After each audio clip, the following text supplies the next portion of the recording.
Very good morning, everyone, and welcome to the University of Wolverhampton. We are here, we are looking live at the Walsall campus. It's semi-finals day in the Women's Super Series as Bolton take on the University of Liverpool, and later we'll see London Helvetia take on Cheshire, all for a place on the finals day on the 27th of June.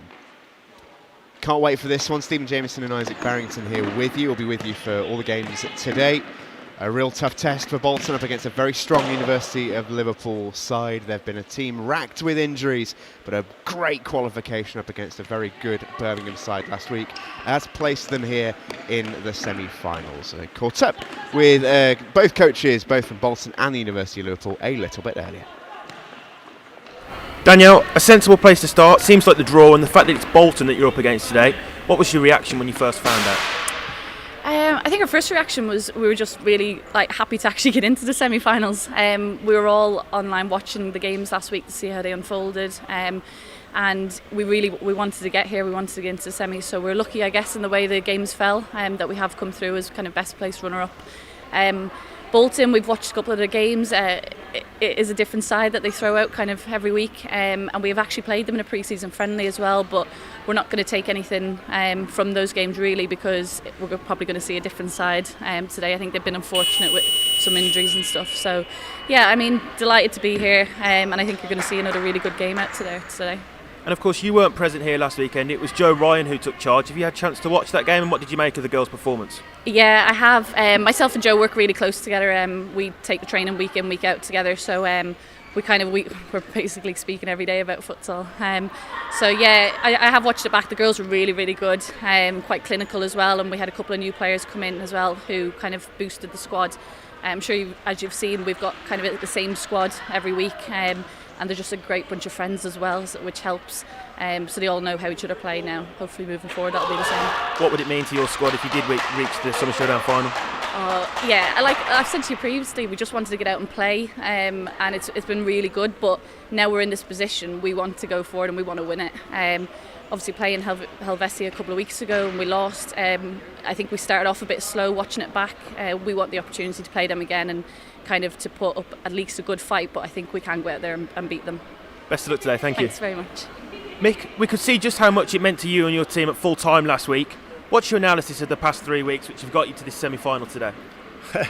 It's been an amazing experience really, and it's just a shame that we couldn't have carried on with the team that we started with, because I think we were really, by now, with 3 games in, we would have been in a great place to sort of kick on and get some positive results. But each week we've sort of had some setbacks with injuries, and I think it's like 8 players are different to what we started with in the first game. So it is what it is. We're just going to get out there and give it our best. The girls that have come in today,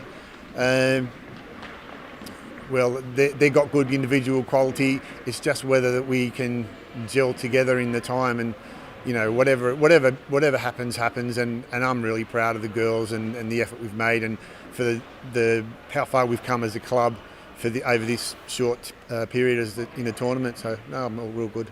Your captain Marnie Sidhu told me post-match last weekend that she felt there was lots of areas to be worked on. You've had a week to reflect. Where do you think those areas for improvement really lie? Well, once again, there is a lot of stuff to do, but because the team is so different again this week, we're kind of starting from scratch. I think there's 3 outfield players remaining from last week's group. The week before, I think there was exactly the same. So it's really difficult to build momentum as a unit because we've had so many changes. Best of luck today. Thank you. Cheers. Well, lovely to hear from both head coaches there. Danielle Farrell really, really looking forward to it, as well as her assistant Joe Ryan. And Mick Parrish has got a depleted squad, but that might just harden attitudes. It might just solidify the team bond they've got going at Bolton. They've worked so hard to be here. They are not planning on letting this one go just yet. This is the semi-final. It's Bolton versus the University of Liverpool. The team's on their way out here at the University of Wolverhampton.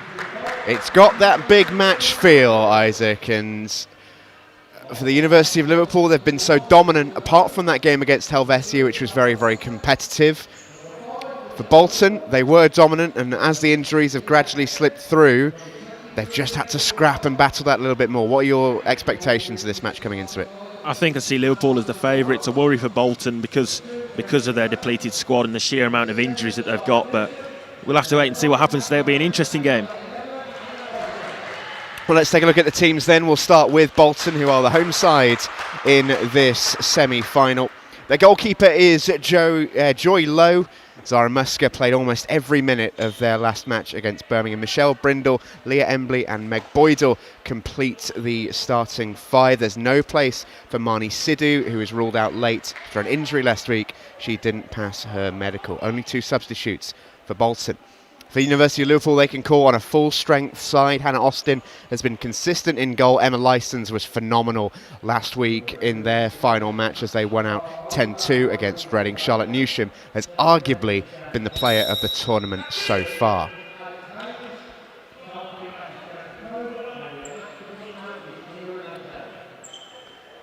The University of Liverpool have got a bigger squad. They've also got a varied squad. Megan Brearley making her competition debut this week. She's a student at the university. We've also got a place in the squad for 17-year-old Megan Whitfield as well. As University of Liverpool have options from the bench should they need them, but their starting five, Isaac, is as competitive as it gets in this entire Summer Showdown Women's Super Series. They've looked excellent throughout their 3 games, even the one that they did lose eventually to London Helvetia. They've been so impressive throughout their 3 group games. Their coach Daniel Farrell talked about the fact that she thought maybe they started too slowly against Helvetia. That was something that she'll be looking for her side to not repeat today and get off to a quick start, but they've looked so impressive and they really do deserve their place in today's semi-final. Well, there we are. It's Stephen Jameson and Isaac Barrington. We are with you all day long. We've got 2 fantastic games on the slate for you. Can Bolton spring a shock and go all the way to the Women's Super Series Summer Showdown final?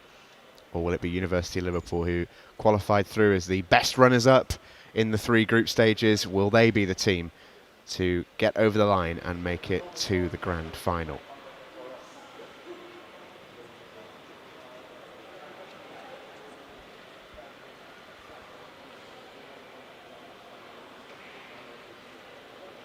There's Danielle Farrell getting the final instructions from our refereeing squads.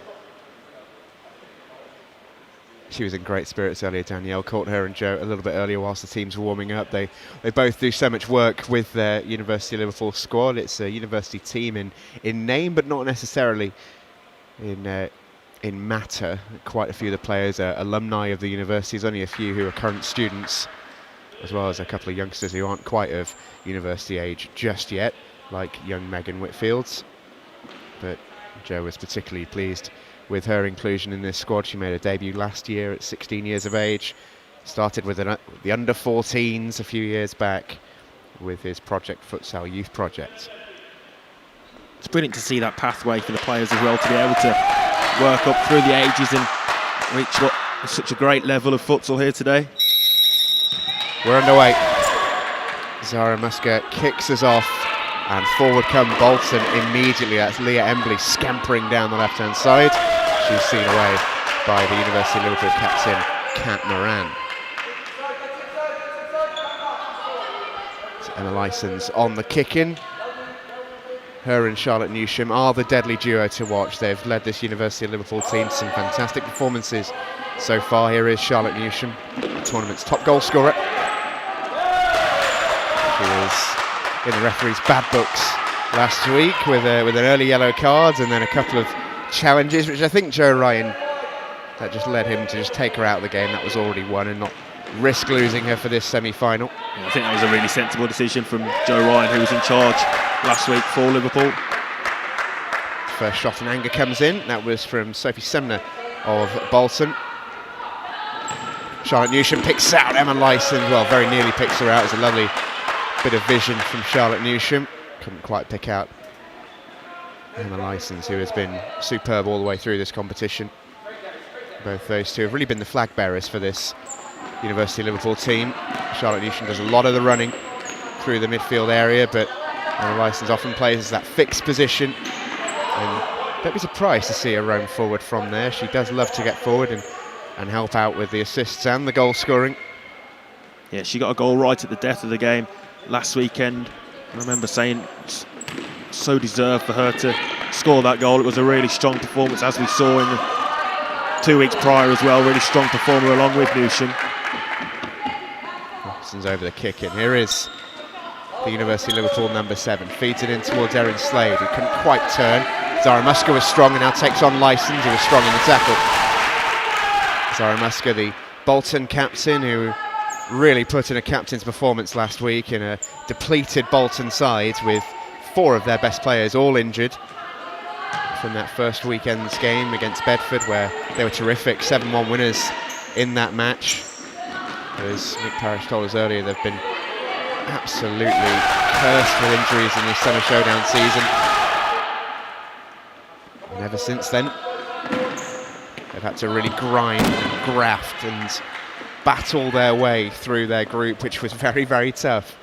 And they got there on the final day, despite defeat to Birmingham on goal difference.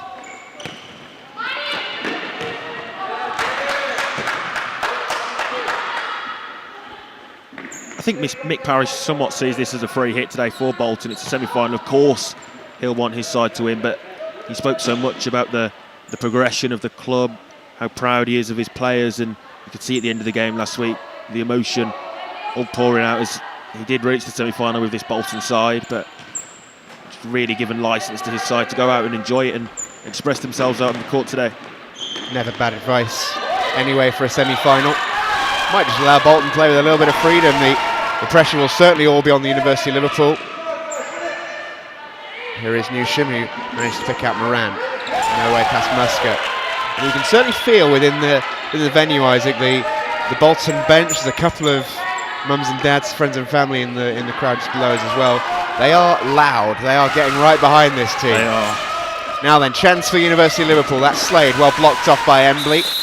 Zara Musker left one on Charlotte Newsham as well. And if Bolton are to pull this off, they may well need that almost sort of attitude where they're not afraid to make it a little bit ugly and a little bit dirty at times, just to really get in the face of this University of Liverpool squad and not make it easy. Sometimes when you're playing against top-class players, it can just be the only way to stop them. One of the ways of looking at the foul count in futsal is that you can concede up to 5 fouls in a single half of the game. So I know some managers are keen on that and actually committing those 5 fouls to really show that high levels of intensity and tempo that you talk about. Yeah, 5 fouls is however many a team is allowed per half. Go to 6 though, and you'll concede a 10-metre penalty. Foul count resets at half-time. Sent forward all the way through to the University of Liverpool goalkeeper. That's Hannah Austin.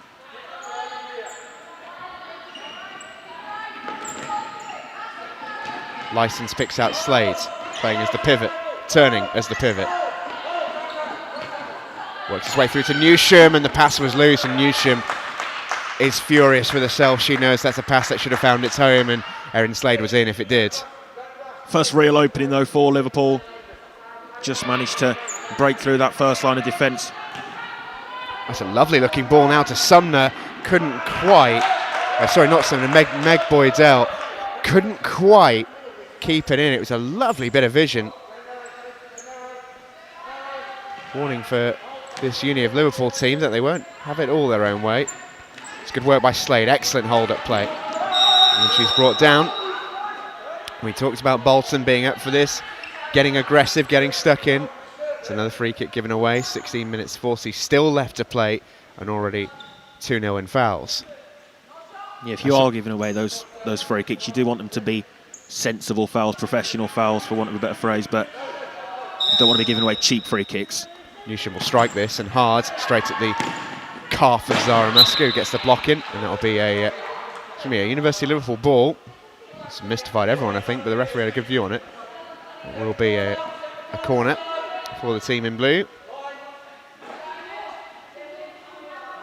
Yeah, with the foul count, you almost want to make them worthwhile fouls, don't you? Exactly, rather than, you don't want to make the free kicks too close to home, but you also don't want to waste those 5 fouls. Now then, can Bolton attack here with 2?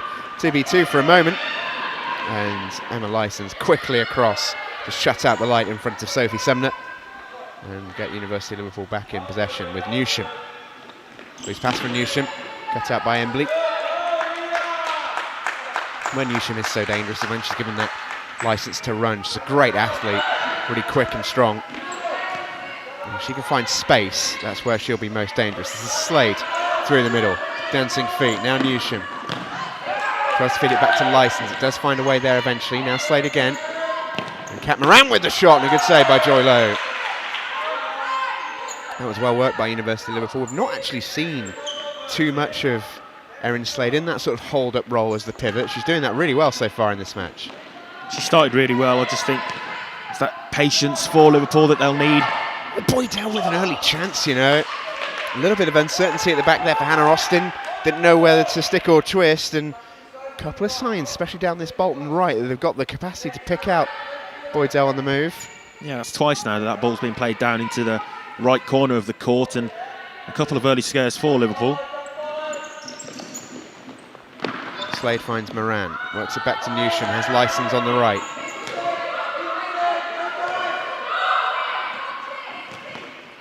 Licence earns her team a corner. I think Bolton will be happy with how these first 5 minutes have gone. Really could be key if they are to go on and win this, that they have started well, and that's exactly what they've done. They've managed to keep Liverpool at bay so far. I think Mick Parrish will be pleased. Here's Newsham. Licence looked to play it first time. She's got to get back and defend now. Here comes Embley. Tried to pick out Musker and well blocked out by Newsham. It's the one thing that will help University of Liverpool when defending those counter-attacks is how good athletes all of their squad are, but in particular Licence and Newsham have got a lot of pace. Very pacey players, and it's so difficult to... Oh, that's a great shot from Musker. Really got a hold of that. Went through 2 blocks, and if there was a little nick on that from either Newsham or Licence, that would have given Hannah Austin a real problem, but she read the path of the ball really well. Yeah, a lot of power behind that one, a slight deflection. It takes either side of the goalkeeper, but always good to get an early shot off there, and that's exactly what Zara Musk has done. It really gives some confidence to her side. It's actually been a very even start in these opening 5.5 minutes.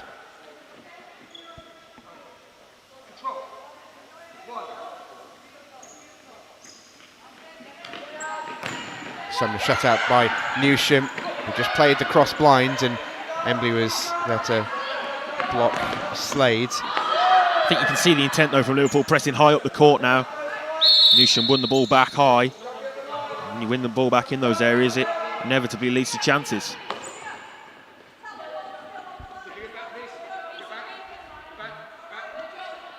Kat Moran tried to square it across the Licence. That pass was never really on. And here Bolton can look to spring a counter.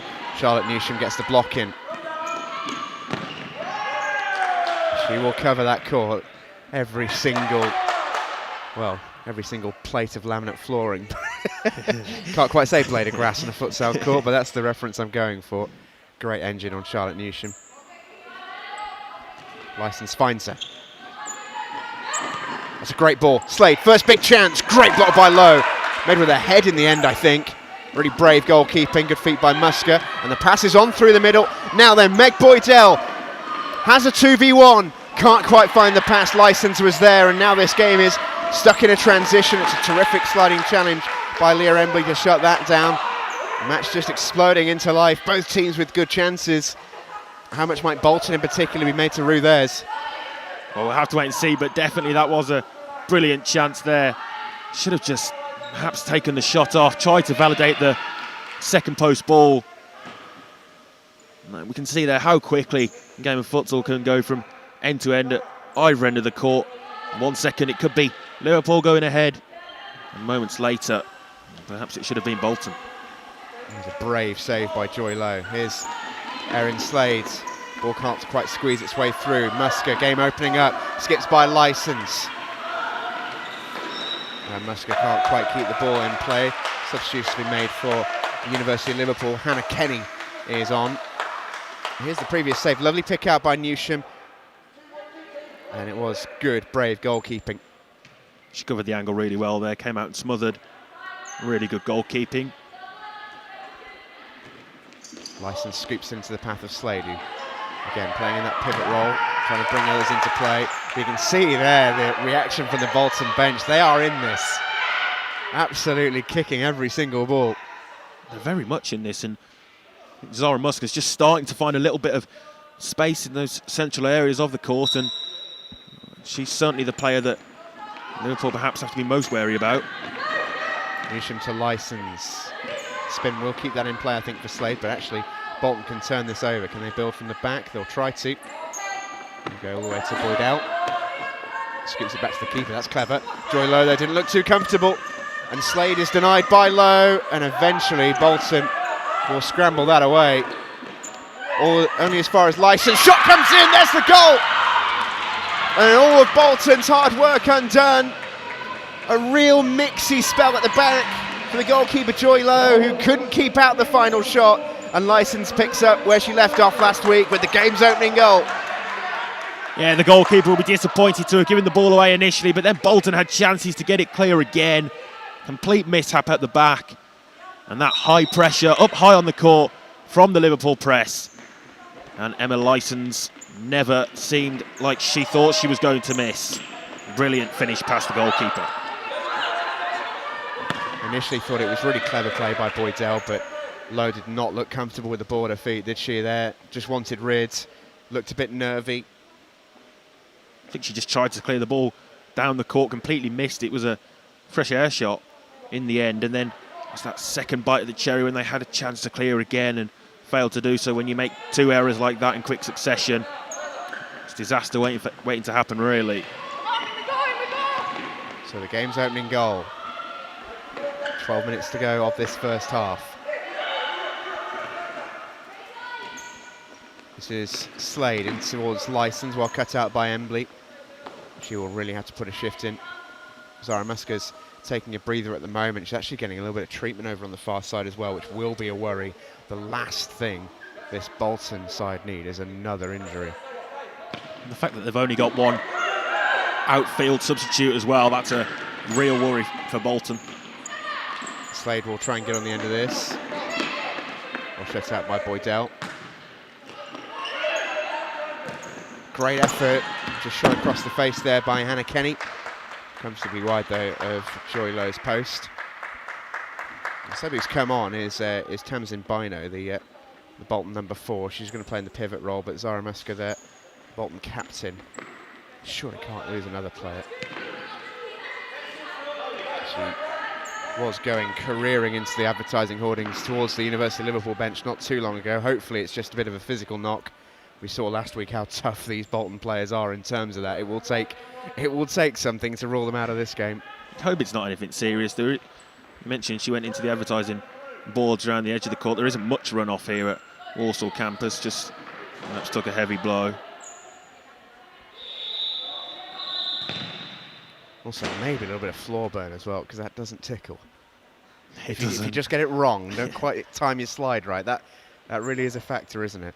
It is, and sometimes people who are making the crossover from football to futsal don't realise these sorts of factors, but playing indoor, hard court sport, all of these things can come into play.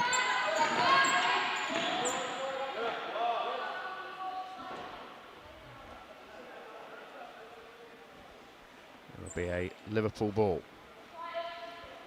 11 minutes and 14 to play in this first half. Licence feeds it into Newsham. Slade takes over and crosses. Newsham wasn't allowed to turn by Embley. They've done that really well, Bolton. Licence.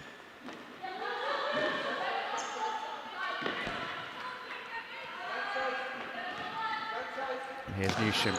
Tries to fire across the Licence. Vision was there, execution very nearly was too. It was good attempt through by Charlotte Newsham there, and Licence again, that willing runner for University of Liverpool. And that last passage of play, Bolton just dropping a little bit too deep for my liking. I think it's of course difficult for them to keep up the pressure, especially with just that one substitute. But when you're playing against players of this quality, the likes of Newsham and Licence, really got to get pressure on the ball quickly. Yeah, we've seen this a few times in the particularly in the men's national series 1, is when you see a good team taking on a great team. Often the first 10 minutes are very, very competitive, but it's that impact off the bench, it's the energy in the legs, it's difficult to play without the ball for long stretches of time. And Bolton here are going to have to largely play the same 5 or 6 players for the full 40 minutes, which is an enormous workload. Yeah, it's the strength in depth that those great sides have that perhaps the good sides don't, and it's just being able to keep it up for the entire course of the game as well, and the stamina to be able to do so. And of course, when you've got the ball, you just feel more in control of the game. Liverpool now starting to dominate possession. It gives them the edge mentality-wise as well. Yeah, happy to be patient as well. I think that would have been the word from Farrell and Ryan, the coaching duo, just to take your time. There's no rush. If the pass isn't there, don't force it. You can keep the ball, keep the pressure up. You see Charlotte Newsham's just starting to play a little bit further forward as well in that sort of pivot role. Licence again aggressive as the fix, cutting the play out and leading the press too. No way out for Bolton.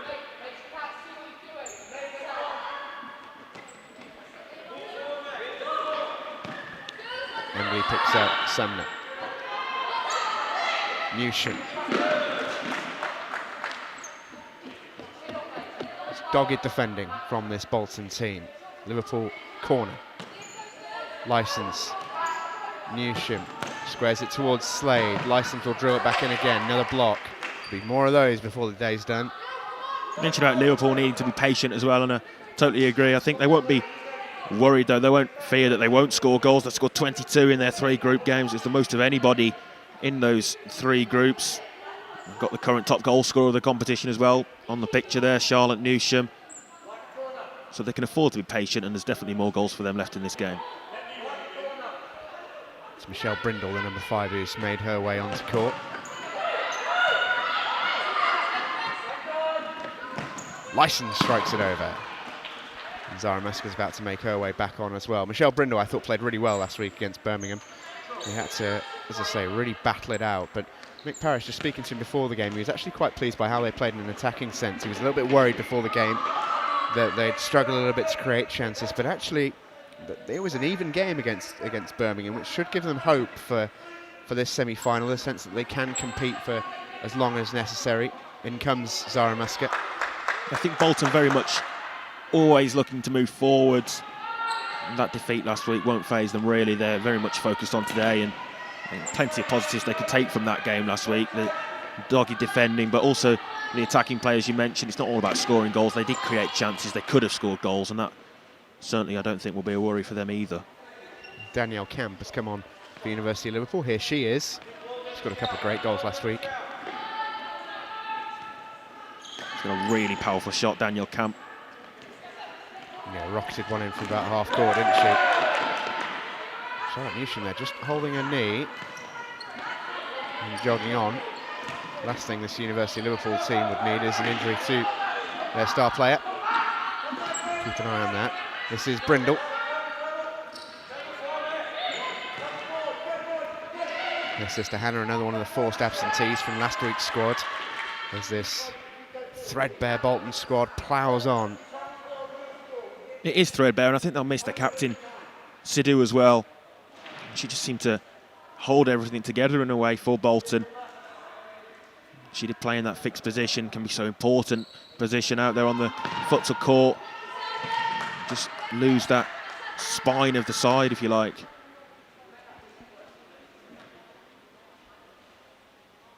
Yeah, such a good performance on opening weekend, wasn't it? That 7-1 victory over Bedford, who were considered a stronger team at that, just heading into the summer showdown, only to be blasted away, really. Oh, here comes Kenny off the post. Well, that chance came out of nothing. It was a lovely bit of work from the University of Liverpool to feed that through. And Hannah Kenny, a whisker away. Hannah Kenny really unfortunate. She's not made it 2. Just broke kindly for her. Struck it first time, right-footed, did everything right, really. Unfortunately for her, it struck the woodwork, and a timeout call here by Mick Parrish. That timeout card had been handed in prior to that opportunity, so he's got the woodwork to thank that he's got his side in here with the scoreline just 1. Lovely feed through actually by Newsham. playing in a phone booth there, wasn't she? No way at all Yeah. through, but fantastic work, and that was close.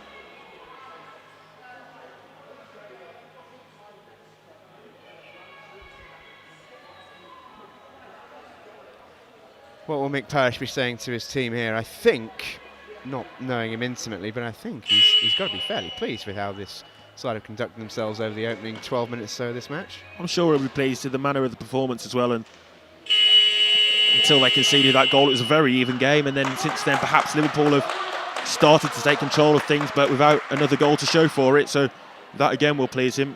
One goal between the two sides in a game of futsal. It's really nothing at all with the amount of time and chances that we've got left to come in this game. Yeah, if you are new to the sport, the clock is something of a misnomer.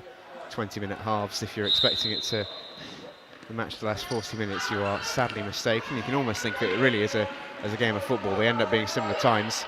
Clock stops every time the ball goes out of play. This is Embley looking to work it through to Musker, cleared by Licence. Bolton kicking.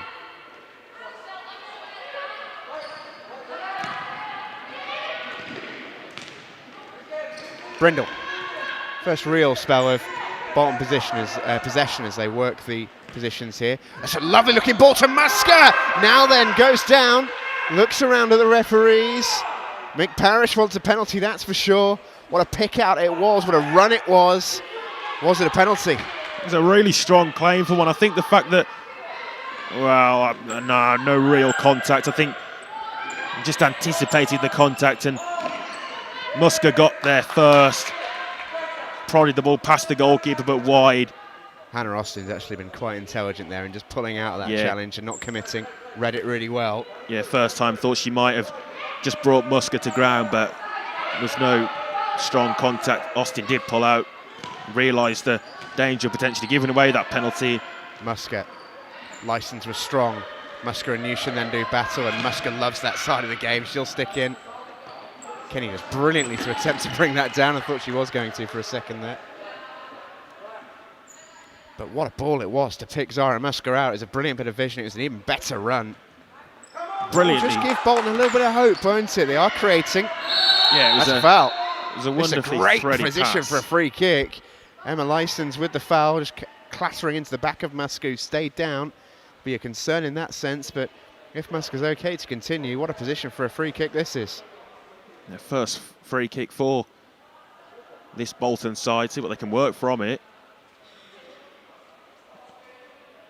Yeah, just into the back of Zara Musker. Only worries if it's a clash of heads. I think it might be as well. Zara Musker is holding the back of her head, maybe her neck. Vizio seems happy enough, and Musker too. I think Musker's being told that she has to leave the court. Always receiving a little bit of treatment. Yeah, that's correct. Just needs to leave the court after having that treatment. I think, well, we usually see a substitute come on in this situation, but I think here Musker wants to come back onto the court at the first possible point. She'd have to do so through the substitution gates. Here we go then. Great position for a free kick this. It's Michelle Brindle lining it up. Embley's going to tee it, and Brindle strikes it over the bar. The sad thing is it probably would have been Musker on the free kick if she wasn't off the court for treatment. Yeah, that's very true. I think you can just see Musker there trying to get back on at the first possible moment. It probably would have been Musker who'd have struck that, and then it becomes more of an opportunity. It's gone now. Game's becoming closer. Bolton definitely been in it in these last few minutes since the timeout.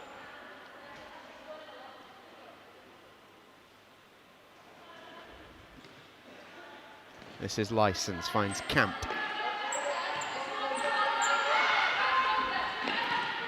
Great pick out by Licence. Kenny feeds it through to Newsham. Important touch by Embley. Licence, lovely flick from Newsham. What a pick that is. Kenny. Camp's going to strike it. She's capable from there. That's where she scored from last week. Didn't get a hold of that shot. Almost the exact same position that she did score from, but yeah, that time just got under it too much with the back spin on the ball and high up over the goalkeeper's crossbar. Camp with the kick in. Licence making the court wide. No way through. Muscat.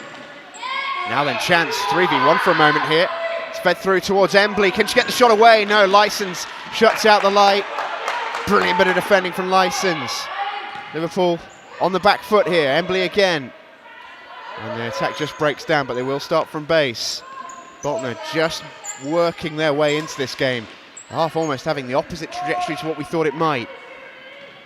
Bolton, believe it or not, with their threadbare squad, are growing into this game. They're getting stronger as the half goes on. They are, and you feel that perhaps that equaliser might be coming. They had that overload attack a minute ago. It was good defended by Licence. Volleyed forward by Embley. Camp just working that pivot position. Kenny at the fix. Wide pivot for Camp, just inviting that inside run from Licence. Liverpool setting it up.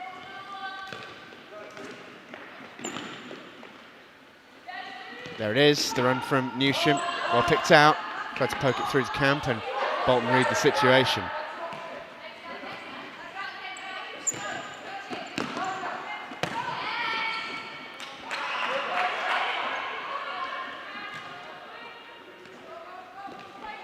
Bolton just growing in confidence, you sense, but in this last minute or so, Liverpool retaining possession well. Sensible thing to do, really, when you come under a lot of pressure. Just try to keep hold of the ball for as long as possible. Yeah, we were talking about time earlier. This first half really has flown by. Muscat. Brindle's going to have the shot with left-footed. Wasn't quite set on her right foot there, which is where she'd have preferred it.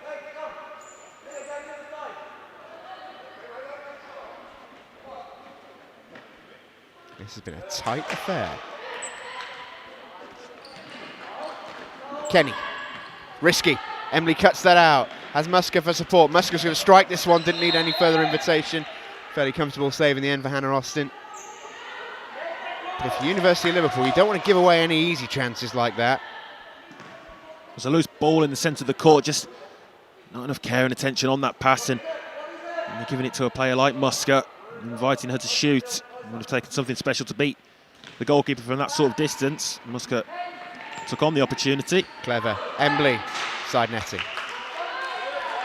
Nicely set up there by Brindle, who, with a couple of long shots already to her name, was very happy there to threaten to do it again. It just invited the Liverpool defender to bite on it. Another substitution has been made by the University of Liverpool. This is Megan Brearley on. She's the student at the university at the moment, hasn't been with the squad for the last few weeks. She's always been a student, final exams and all that, but she's finally able to join the summer showdown at its semi-final stage. And good player is Megan. I'm sure she's excited to be part of the squad at long last.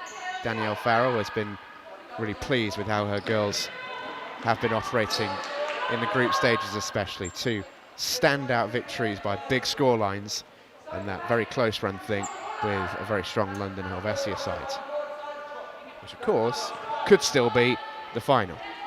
Helvetia play later against a very strong looking Cheshire team.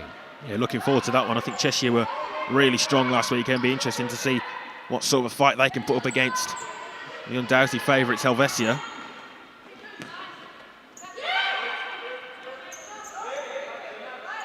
This is Embley.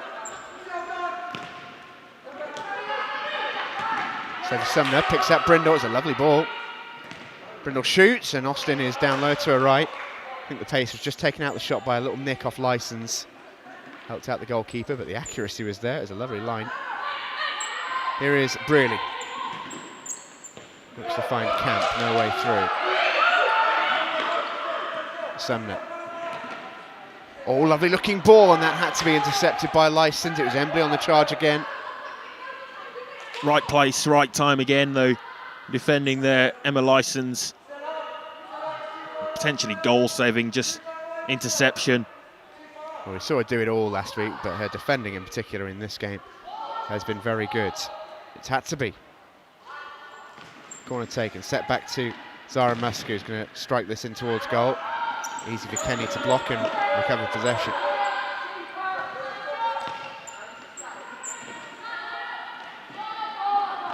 Camp, just beyond Licence.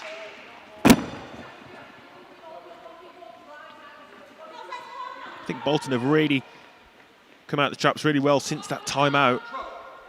Yeah, whatever Mick Parrish said there worked, didn't it? Just give them a chance to reset somewhat, I think, and just be more on the front foot. Space here for Embley. Licence comes across, doesn't get the block in. Austin makes the save. And Bolton, if this first half is divided into two, have been the better side in the second. Yeah, they have, and just can't get on the score sheet at the moment. They do deserve a goal for all of their good play going forwards. And they've got it! Zara Muska off the deflection. She will not care one iota. This threadbare Bolton squad is level in the semi-finals. And that's how effective that set and smash kicking can be. Did take a deflection which just completely evaded the goalkeeper. But Bolton deserve that. I was just saying that they deserve a goal, and they really do. And that set and smash set piece, that will really please the coach Mick Parrish as well, that they've worked something from their playbook. And well, we're all level. 1 minute 54 left, and I did not think the scoreline would be this at this stage of the match ahead of this one. Bolton have really played well. Full credit to each of their players and their coaching staff. I'm sure plenty of their squad who've taken part in this summer showdown will be at home watching, screaming at the laptops and the televisions. Almost hear them. Gives them real belief as well going into the second half. If this is to go into half-time at 1-1, what a time it is to score for Bolton and Muska. Well, one thing that's amazed me is Bolton have got stronger as the half goes on, and that goes against logic. With such a small squad, you'd imagine it would work the other way, but it hasn't. They've grown into this game, and that is a huge credit to these players, the five of whom who've managed to play outfield. And the question is can they hold it through into the second half? It's a timeout called by the University of Liverpool. Danielle Farrell wants to talk it over with her team. There's going to be a couple of changes coming in as well, I think. It looks like the two changes will be Hannah O'Sullivan and Charlotte Newsham just coming on for the final minute and a half of play. But if you're University of Liverpool, at this point, you almost just want the team just to calm down a little bit and just refresh, just take a deep breath and work from the base, because they started the match so well. They've just lost their way in this first half. Yeah, I mentioned before, there's no need for them to panic. It's just a shock to the system somewhat for them that they've come up against such a strong Bolton side on the day, and just, well, they got the goal initially, but it was after that they just seemed to sit off a little bit. Bolton responded really well. Credit to them. Credit has to go to Bolton for the way that they did respond to that initial goal and the way that they came back out the traps after that timeout. Liverpool just try to regain some control in this game, because they do have quality in abundance. Did wonder at the start of the match if the sort of circumstances that Bolton was subject to in this match might just almost fortify them and make them stronger as a collective, and I think there's no doubt it has in this first period. There's multiple changes made to this University of Liverpool team for the final 90 seconds. Newsham is back on, so too is Erin Slade. We've got Megan Brearley, and for the first time Hannah O'Sullivan joining us on court for this final 92 seconds and ticking. Meg Brearley there with an error, gives it to Muska. Newsham on that occasion out-muscles. That's been a great battle actually, those two. They've gone toe-to-toe on a number of occasions. Newsham gets the better of this one. It has often been Zara Muska who's, well, led the attack for Bolton. Of course, the goal scorer as well with the deflection, but she'll take that every day of the week. And that kick in there, I mean, we could see a brilliant camera angle, the ball just rolling onto the court. Turnover in a brilliant position for Bolton.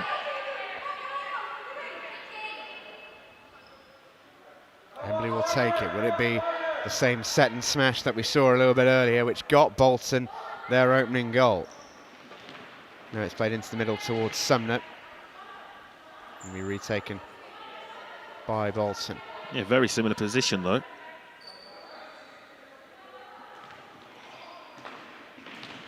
Oh, they look to work the 1-2 there, not quite. Erin Slade can find Brearley, and Liverpool can build final 70 seconds of this first half.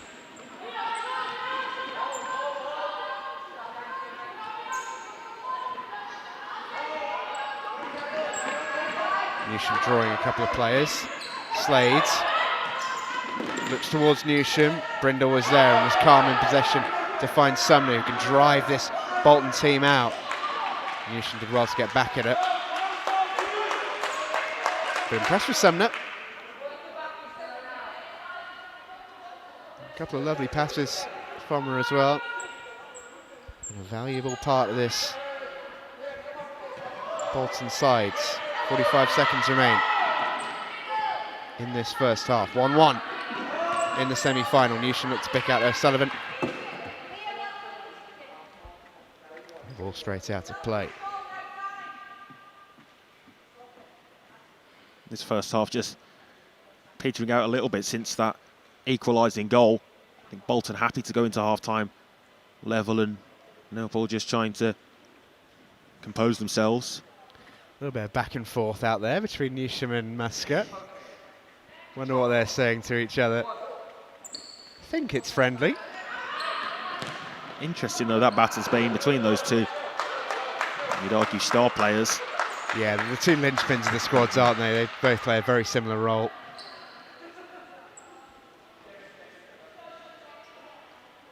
Muscat has been through the wars with this Bolton team. Newsham with a great pick out towards Slade, who couldn't quite bring it under.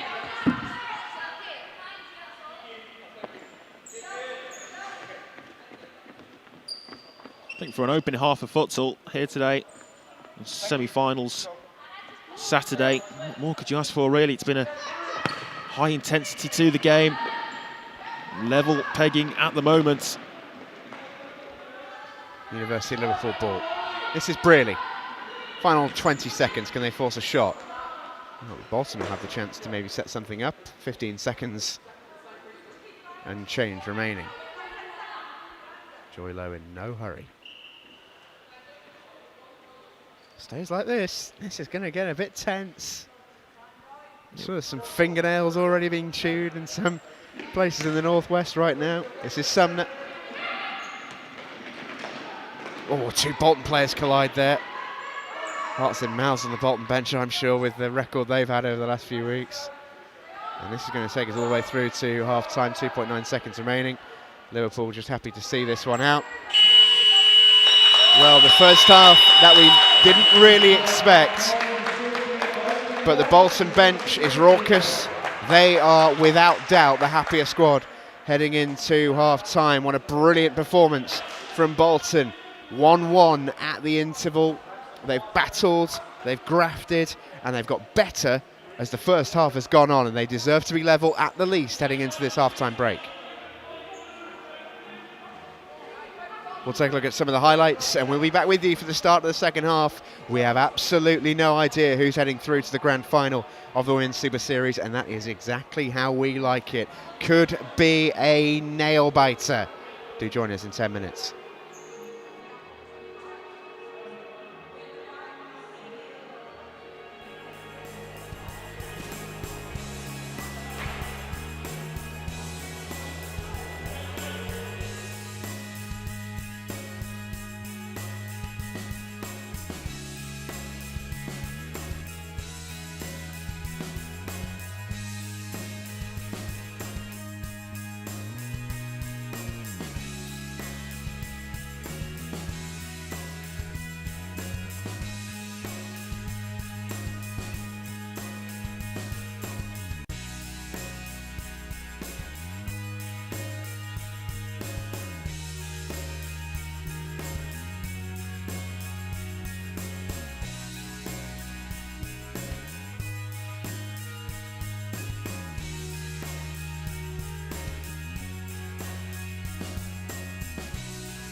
A very warm welcome back. The two teams making their way back out onto court for this semi-final, this opening semi-final of the Women's Super Series for the National Futsal Series Summer Showdown.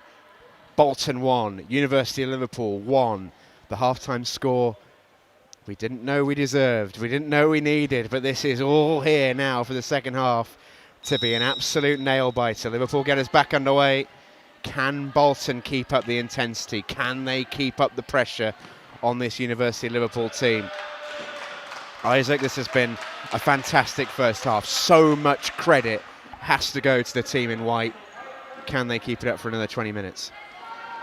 We'll have to see, but I think they've been so impressive in that first half. You ask yourself the question, there's no reason why not, but it's just that strength that Liverpool have. They have so many quality players. Still see them as the favourites to go on and win this game, but Bolton, if they can show a similar performance to that first half, there's really no reason why they can't. We already know the likes of Lysons and Newsham can go all 40 minutes. It's very true. They will remain a threat. The extra strength in depth in Liverpool will cycle through. Those are the two outfield or out-court players. Bolton don't have that sort of strength in depth at all. Get the sense that they'll make changes only if they really have to, only if a player really needs a break. The four on the court at the moment have really grafted and have played very well too. Zara Musker in that pivot position has been key, leading her players superbly with that red captain's armband on her right arm. Liverpool corner.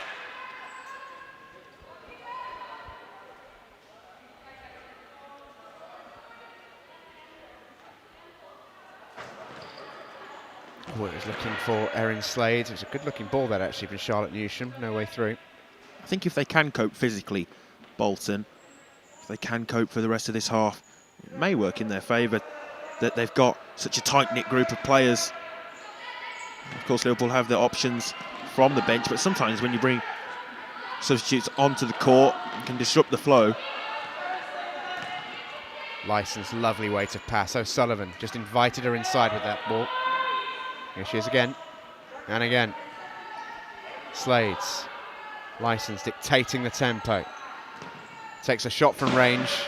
A little bit urgent that from Licensed. Had more time to be patient. It's worth pointing out, by the way, that in the event of this match staying and finishing a draw, we will go straight to a penalty shootout. Let's not get too far ahead of ourselves, hey. This is Embley. Ruska manages to half-roll Newsham, those two renew hostilities. It was a great battle in that first half. Embley had made a great run there down the line, but Musker wasn't able to pick her out. It was good defending by Erin Slade. Yeah, if that parallel ball had have reached Embley, she was in a brilliant position. It was a good run.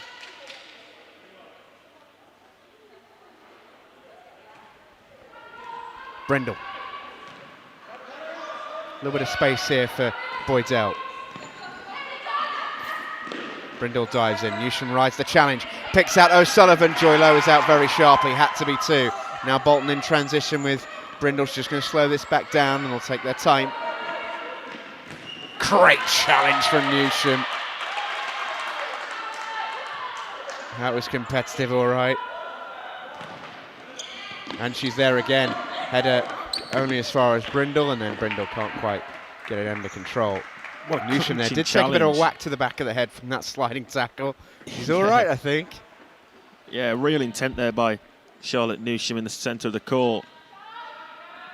Didn't ever consider pulling out of that one. No, absolutely nothing held back. How it should be in a semi-final. Bit of a smile exchange between Lysons and Newsham just out of shot.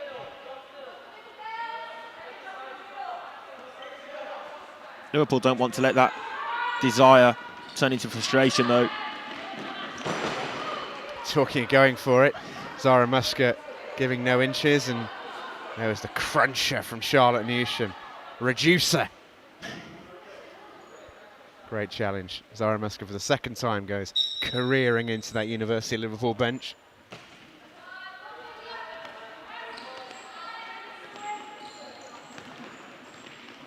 Newsham round the corner, played it blind though. License to stop the counter-attack from Embley. I think we started in similar fashion to how the first half ended, really.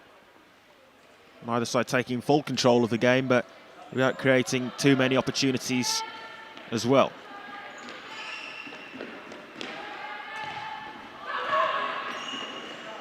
Newsham, License, no way through. Bolton defender just stepped across her line, did all right. No foul given, despite the protestations of Newsham in particular. Yeah, I think Newsham appealed more than License, who was the one who. Oh, was now then, potentially Embley fouled. in on goal! Bolton 2, University of Liverpool 1. Are they about to do the unthinkable? Well, we didn't see this one coming. It was a ball down the court, took a nick off the back of Charlotte Newsham, fell kindly for Embley, and in on goal. She made no mistake, slots it past the goalkeeper, and you can hear the jubilation and delight here at Walsall campus. Bolton have turned this game on its head. Absolutely incredible. University of Liverpool will have to come from behind. Couple of elements of fortune about both Bolton goals, one a deflection, one coming via a deflection. But I tell you what, if ever a team deserved a little bit of luck, a little bit of karma, you'd say it was this Bolton side. Absolutely crippled by several key injuries, but they are battling away. They are still very much alive and kicking. The bench remains kicking every single wall. Perhaps now this is the stage of the game when Liverpool do begin to panic. They do begin to try to take shots when perhaps a pass is the more wise option. Bolton can't drop too deep. Slade feeds it in, gathered by Lowe.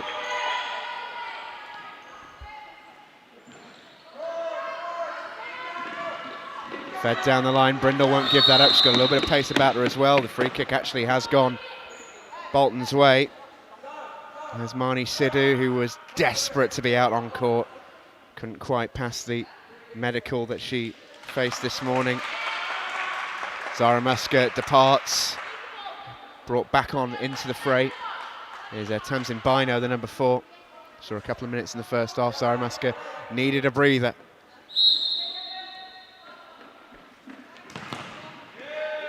And that will be a Bolton kick-in. Might even be a corner, actually. Here's another angle of the goal. It's a good-looking ball. It's a terrible bit of luck for Newsham, but what a composed finish by Leah Embley. She's not afraid of scoring goals. Scored a hat-trick back in week 2 of the competition against Liver Birds.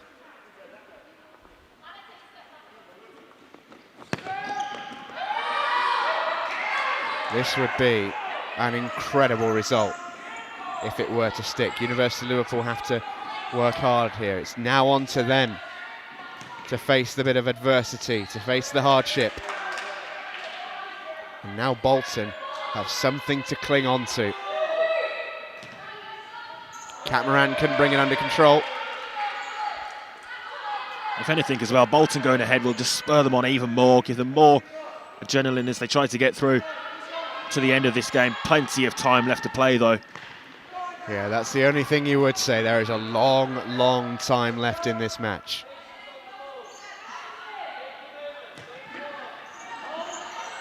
Newsham wants it on her right foot. Got a couple of little kicks and a shirt pull as well. And the decision's got to be made there. It's actually going to be a kick in. There was definitely a free kick. Yeah, there was just a couple of times went at it, Charlotte Newsham. So a kick in from this right side. 1-1 on the foul count in the second half. It's set up for Newsham to have a crack over the head of Catamaran, wide of the goal. Goal kick.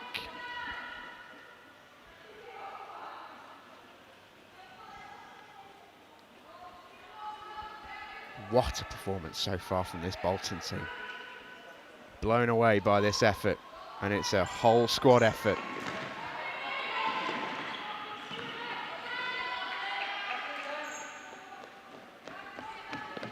The one thing you'd say about this University of Liverpool team is they know where the back of the net is. They've scored so many goals in this competition.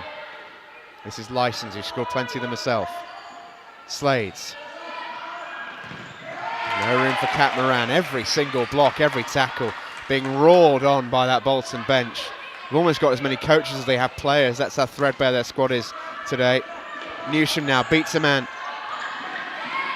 Licence will strike it, blocked by Boydell, that was. Every Bolton player putting their body on the line. Good defending again, yeah, it was Boydell that time. Newsham looking for room, draws two players, picks out Moran. That will be a free kick. Newsham does that better than just about anybody. If she can draw two players, find that space to operate in, create space for her teammates. That's where Liverpool have actually been so dangerous in this competition, because players get so drawn to the threat of Newsham. It actually opens up space for the likes of Slade and Moran in this setup. And that's so important in the way that Liverpool play as well. Newsham draws players towards her. As you say, opens up those lines of the defence. See the referee there. I think she's just having a word Yeah. to her, because I think she was requesting a bit of a yellow card, which is not the sort of move the referees want to see. Yeah, Ali Rodriguez Ballinger, very experienced referee in England. So a free kick, and this is a good position for someone of Newsham's ability. Two-player wall.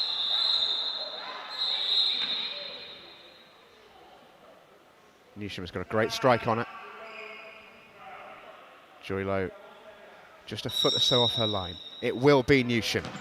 Oh, it screams across the bows. Still 2-1.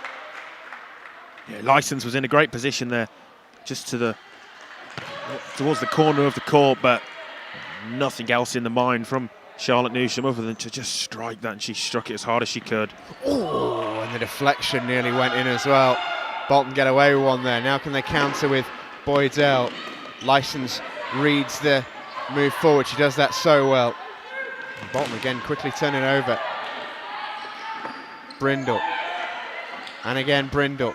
Read again by Licence. On the front foot she goes. Driving at the Bolton defence. Great challenge. And here we go with Beno. Runs into Newsham. He wasn't going to let her past. It will be a Bolton kick in. Emma Licence stayed down momentarily there. Did eventually get back to her feet, but it was to overloading attack for Bolton. They didn't quite utilise it.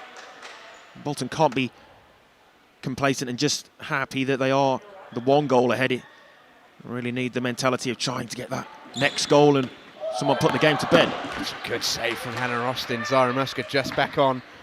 We've seen that move before. It led to the first goal, a set and a smash. Musker struck that one well. It did get a slight deflection. Needed saving from Hannah Austin.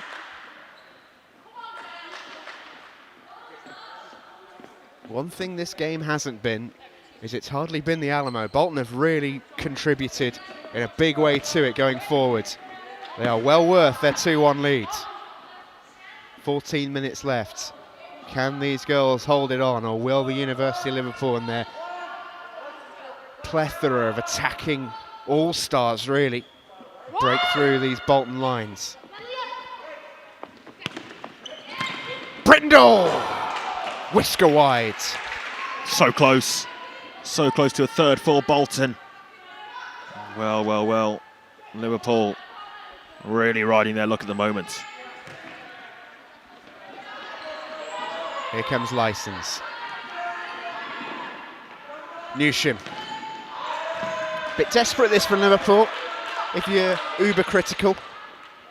We've got plenty of time left in this game. They don't necessarily need to be striking that much from range. Would have to take something extremely special to beat the goalkeeper Joy Low from that distance. Now then, Licence, big chance, 2v1. Has Kat Moran with her. And a great bit of defending. Licence would want that moment back though, I'm sure. Boydell was the lone defender back there, did her job. Slade. Moran finds Newsham, lovely pass, great challenge by Brindle. Newsham. Again, Boydell is there. Wait, I said it hasn't quite been the Alamo. It may well get there. This resistance, though, is standing firm. Every single one of those Bolton players have really put a shift in today. Oh, you can say that again.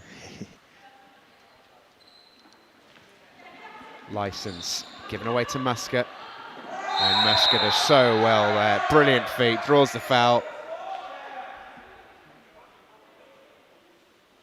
Relieves any pressure, that does. It's brilliant play from Muscat.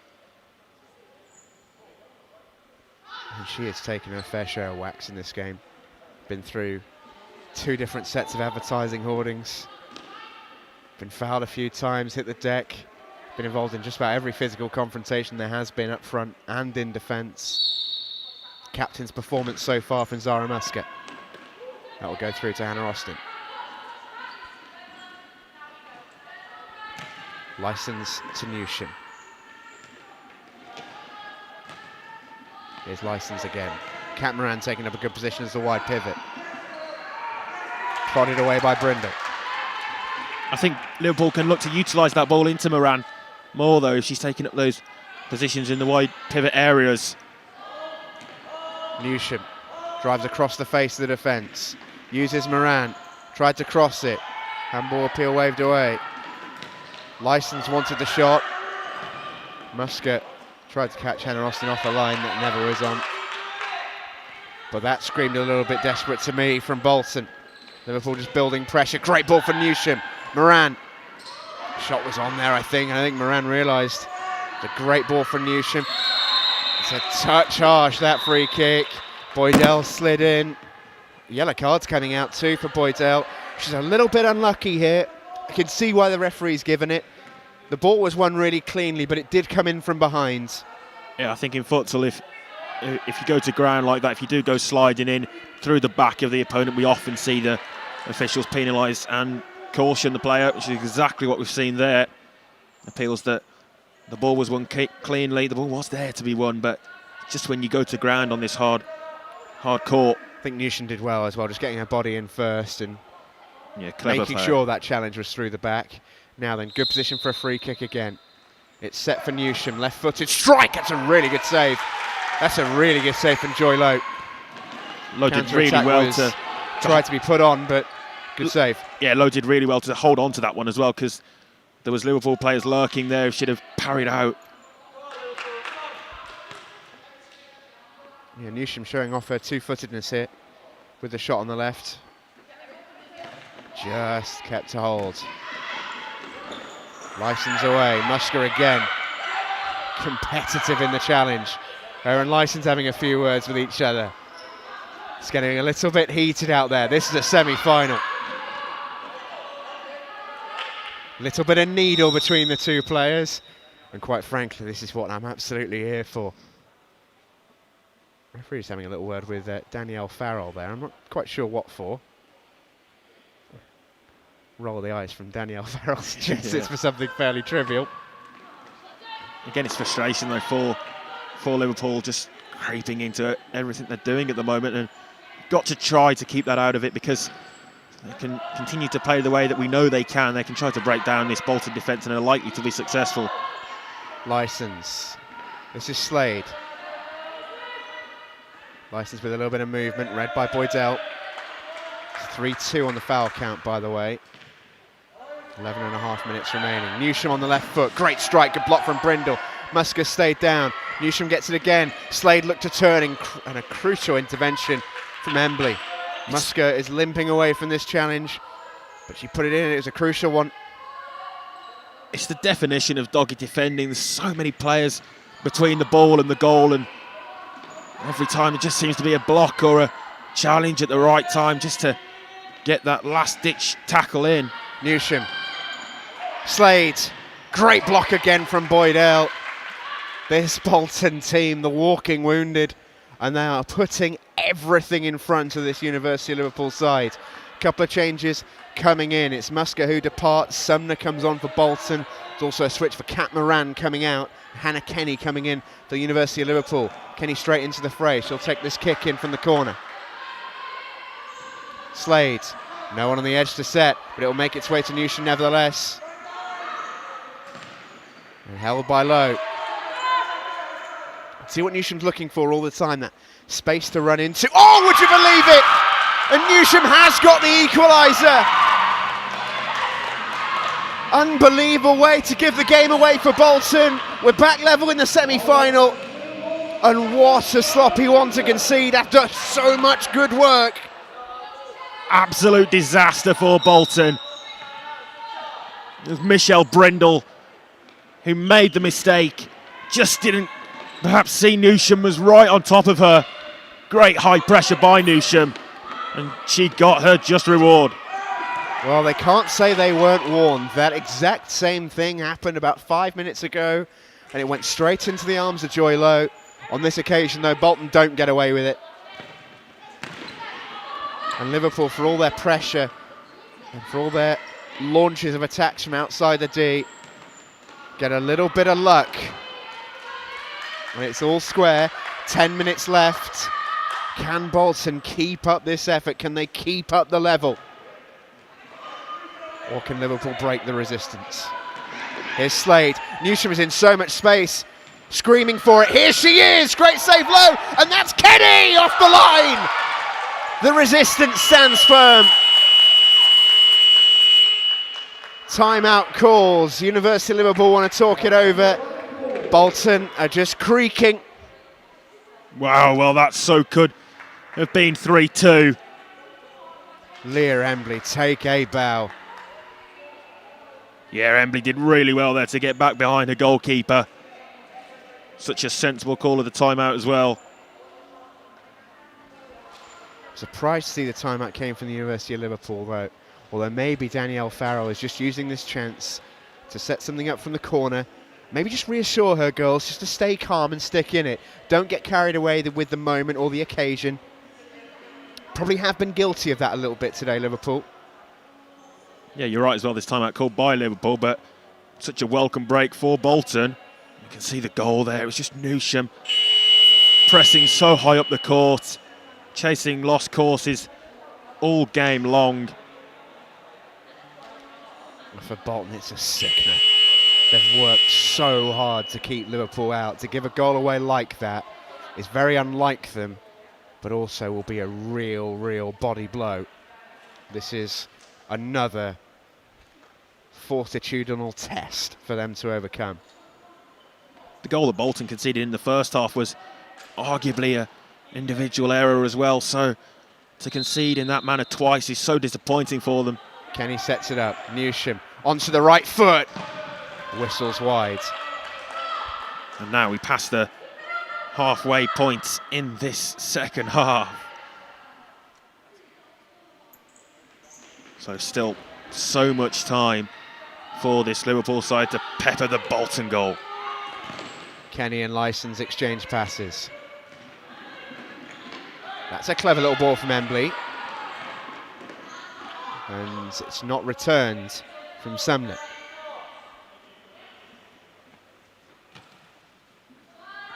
Kenny.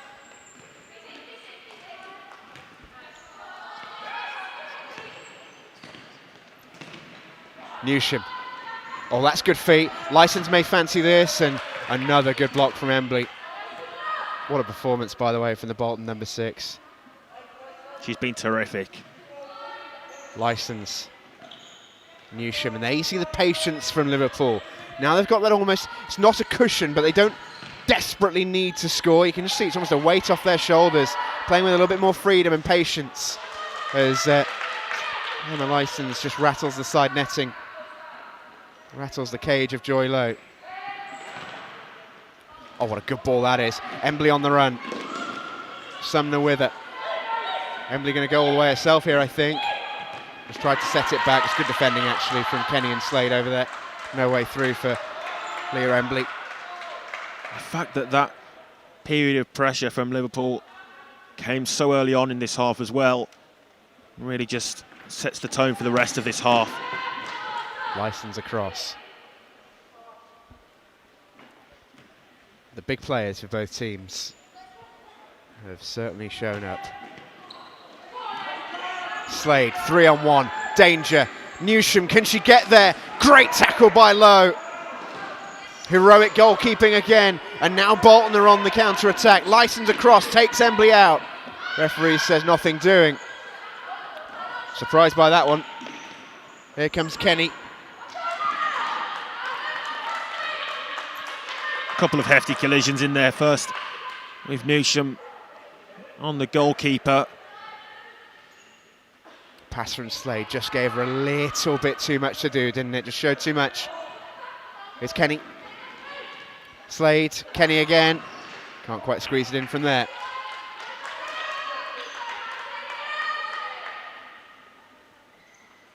Foul count remains at 3-2 as well, so it's been for quite a while now.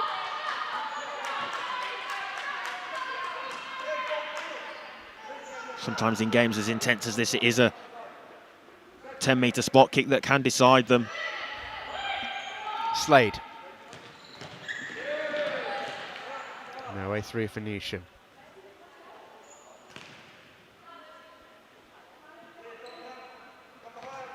Here's Kenny.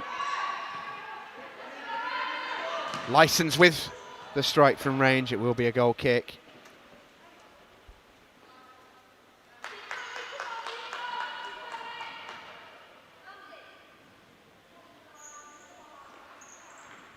Low with the up and under. Good feet from Embley. Really good feet from Embley. Good strike too, and Austin with the save. Licence has to clear. Embley's a real live wire for Bolton going forwards. They've defended so well for all of this game, but especially this second half, and they've come under so much pressure. But a couple of times now, I've just seen Embley drive forwards with the ball towards that Liverpool goal, and it does seem like Embley's the one that is really at the forefront of any Bolton attacks. So far from Embley, hasn't it? Both in attack and defence, she's done it all. Low under pressure from Newsham, does the right thing for me, just gets rid. Set up for Slade, deflected, helped low in the end. Comfortable save, didn't have to move.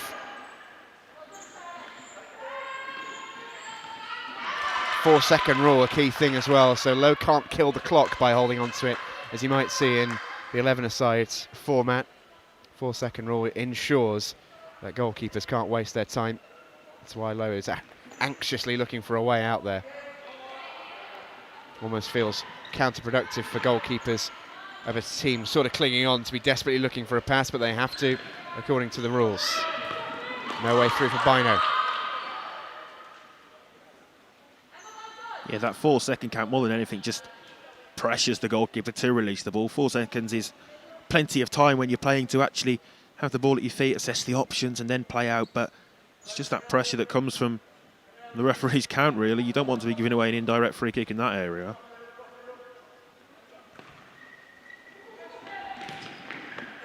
Boydell can't pick out the run of Bino. This is Slade. Newsham. Clattered by Bino. No foul given. And there is a foul given there. Slade fouls Embley. She's going to take the chance to stay down here, I think. Did look like a painful one, but oh, I tell you what, there might be a little bit more to that. Embley looks in a lot of pain. The last thing this Bolton team needs is another injury, and least of all to Leah Embley.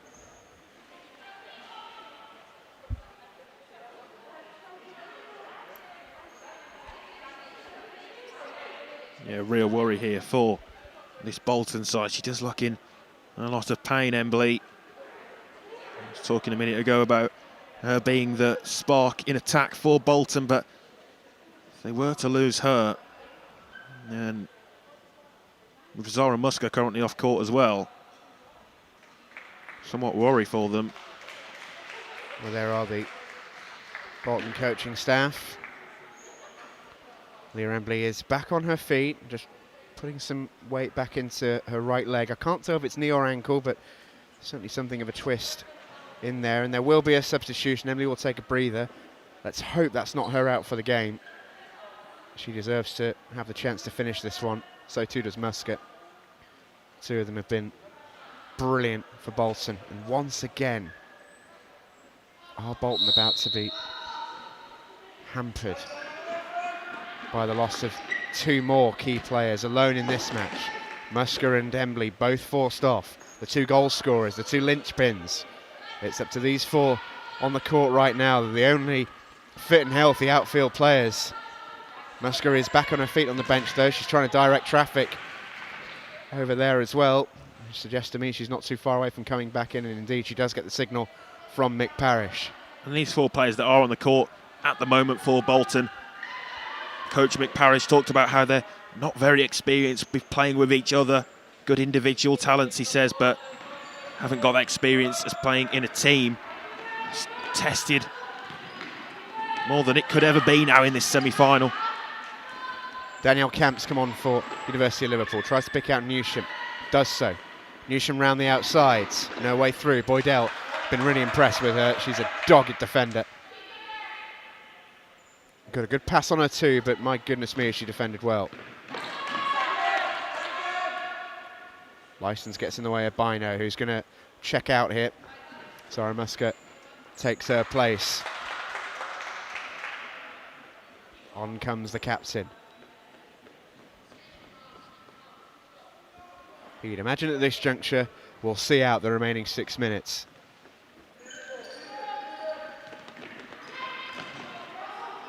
A bit of a blind pass there from Boydell. Austin will gather. 6 minutes to go, 2 apiece. Penalties if it stays as it is. Newsham turns.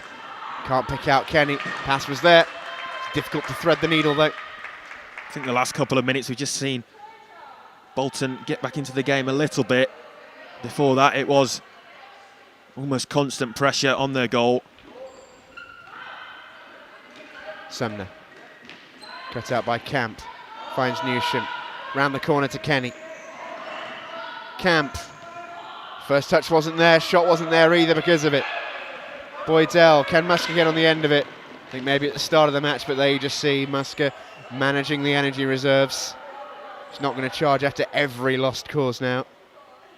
Yeah, it's about that game management as well. As this game comes to its conclusion, both sides want to go and try to win the game, but not gift it to their opposition either. Kenny to Newsham, saved by Lowe. Thought that might have been the moment. Lowe looks to get Boydell on the run. She'll keep this into. Licence with the foot.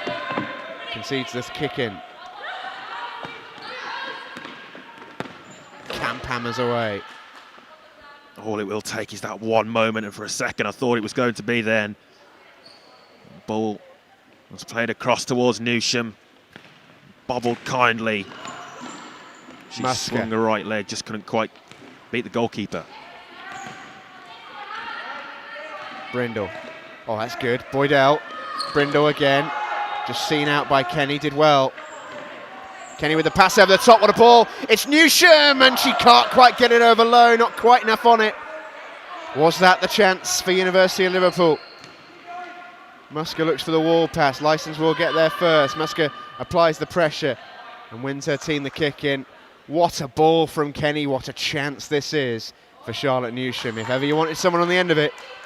It's a brilliant chip ball forward, and then I think Newsham tried to chip the goalkeeper as well. We've seen her smash in so many goals in this competition so far.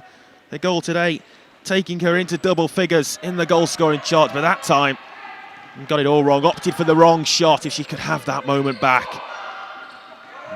she would have smashed it. I think she almost had that decision as she took the shot. The way the lob came in, it was almost it was half-hearted, almost if she'd changed her mind halfway through. As we see Leah Embley make her way back on. Taking a breather is Sophie Sumner. So it's Embley, Musker, Brindle and Boydell. The faithful foursome required to see this one out.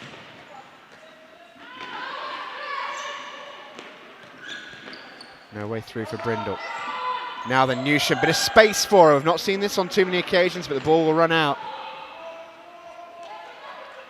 Right idea, you can see the intention, but just slightly overcooked past that time. What we have seen throughout this competition is Liverpool really exploiting space better than any other team. They've got so much pace and power. That room in behind is a real threat. Bolton in the last couple of minutes have just pushed up the court, had their own little spells of possession, but actually in a weird way, that does make them a little bit more vulnerable. Liverpool, when they're faced with that sort of wall of 4 white shirts, haven't really necessarily always had the answers. Yeah, it is a wall of those 4 white shirts. It's exactly what Bolton are trying to use in defence. There it is again, standing tall.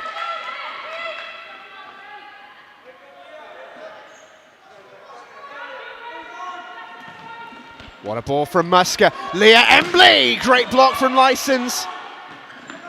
Cut out by Camp, and now it's Liverpool on the attack with Licence. Newsham and Camp in support. Here's Camp, can't find Licence. Goal kick, is it? No, corner is given. Thought it was going to open up there for Leah Embley. Licence did so well, the inner cross. And you can really feel the tension in here at the moment. Licence throwing herself at it. Kenny, she tears up to the edge, she will. Newsham with a shot first time. Brindle was there, Licence recovers. Oh, a three-player collision. It's an Emma Licence sandwich there, she bore the brunt of it. Here come Bolton. Boydell hit the back of Embley. Now then 3v2 if Newsham can find the room. Switch across looks good, and Joylo's there. Game just becoming a bit stretched as we reach the final 2 minutes. 2:40 left. Boydell switches the play. What a lovely ball that is to Leah Embley. Embley can't get around the outside. It will be a goal kick. Hannah Austin did well. Emma Licence is feeling it. I'm not surprised she was a bit winded there. Leah Embley trying to get some feeling back in her right leg. These players have given us absolutely everything. Newsham on the run through, just caught low through there as well. And I think she's in a little bit of trouble here, Charlotte Newsham.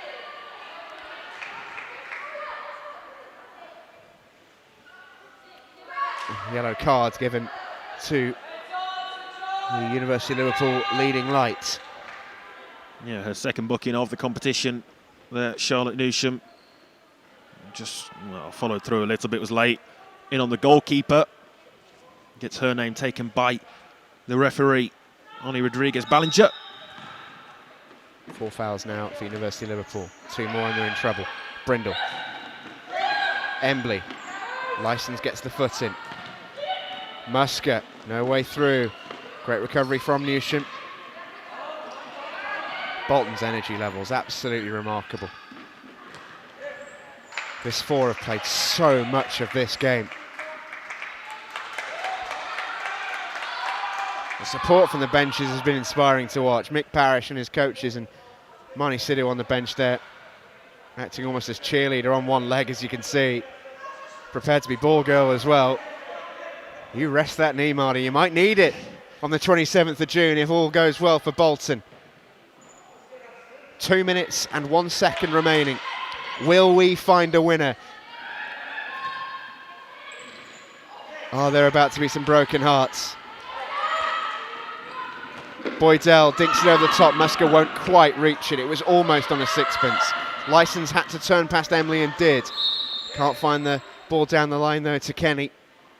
1:42 as Bolton resume.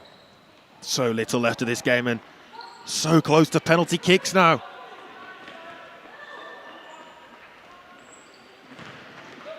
Newsham had to win the header and did. And did. Corner.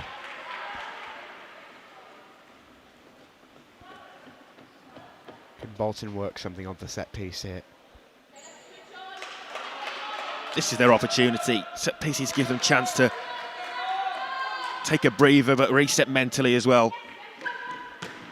It's fed to the outside for Boydell! Oh, she got a hold of that one.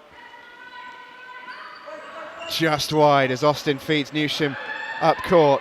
Lovely turn from Newsham. Musker can't foul, a shot comes in. Lowe makes the save. Newsham wants the foul now. Advantage was played. Here comes Embley. Licence strong defensively once again. 1 minute and 5 seconds remain. Yeah, I think Newsham's unfortunate to not get the free kick there. There's been no rolling foul indicated as well, so maybe the referee just had a call of play on, I'm not sure. Shot goes sailing over from Zara Musker. What a game she's had. What a shift she has put in. Less than a minute. Licence. Round the corner from Kenny. On to Newsham. Musker. There as always.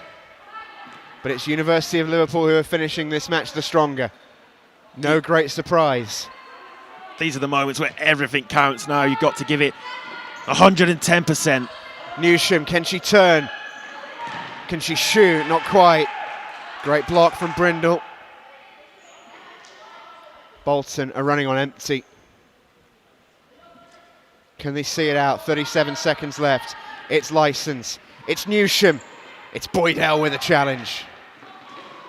University of Liverpool knocking and knocking at the Bolton door. Camp. Less than 30 remain. Touch from Newsham was good. Here comes Musker. Will we see one last Bolton chance maybe? 22 seconds remain. Looking to pick out Embley. Did Camp get a touch? No, she didn't. Liverpool ball. 17 seconds remain. Can we find a winner? Licence looks for Newsham. She gets the touch and finds Kenny. 10 seconds remaining. Camp. Musker with the touch. And now they have 4 seconds for a set piece. Can they get a shot away? Will it just be shoved into the mixer? I think they've got to take it and shoot far post. 4 seconds, there's time for it. Newsham just wants to drill this in. Cause havoc, cause mayhem. It is Newsham. It's over the bar, that's disappointing. The one thing she wanted to do was keep it low. And 3 seconds remaining. Mick Parrish pointing at the court. Get it long. Camp wins the header and the hooter sounds. We go the distance in the Women's Super Series. Semi-final one.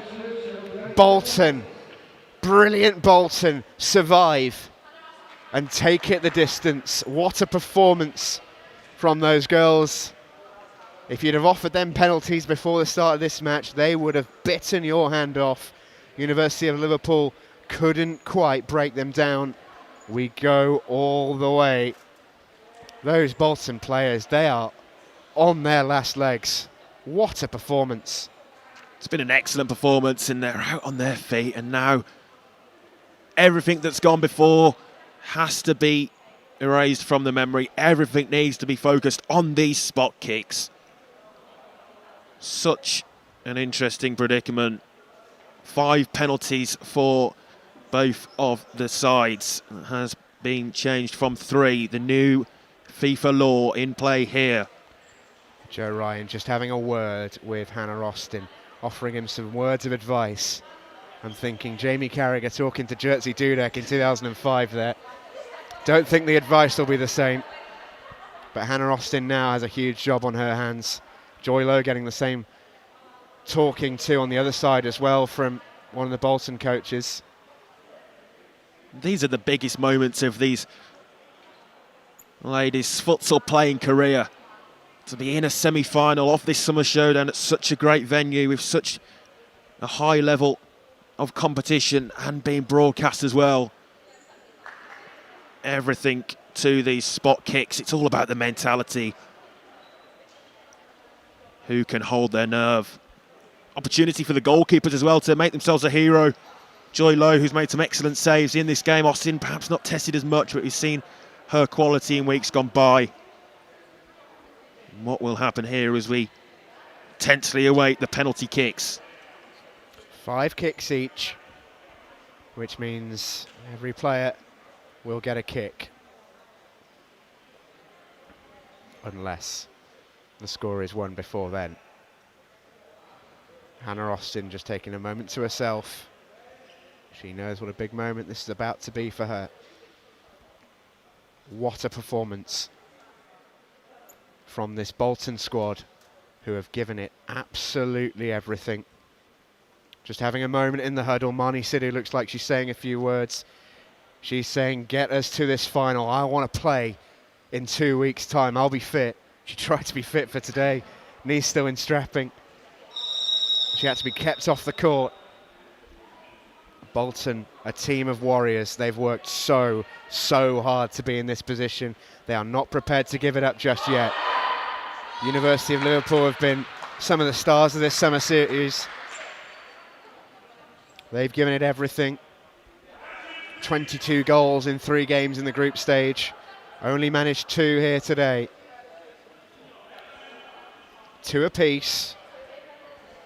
After the full 40 minutes, we go to penalties.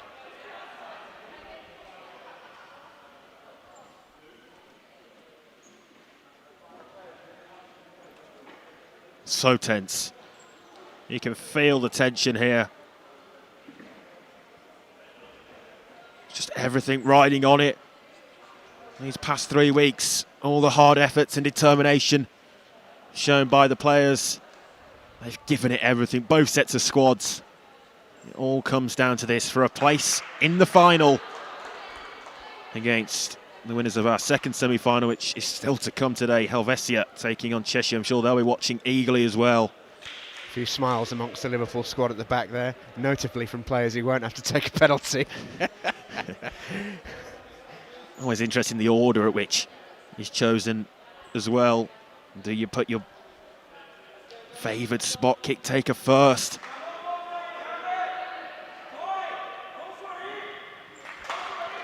Well, it's all come down to this. Both these teams almost scrambled their way into this final. Bolton winning through the top of their group on goal difference. Liverpool, the best placed runner-up. It goes down to penalties.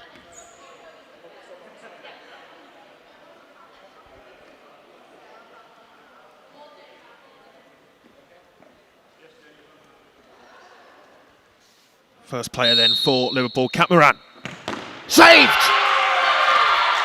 Joy Low, as she's done for so much of this game, comes up big for Bolton.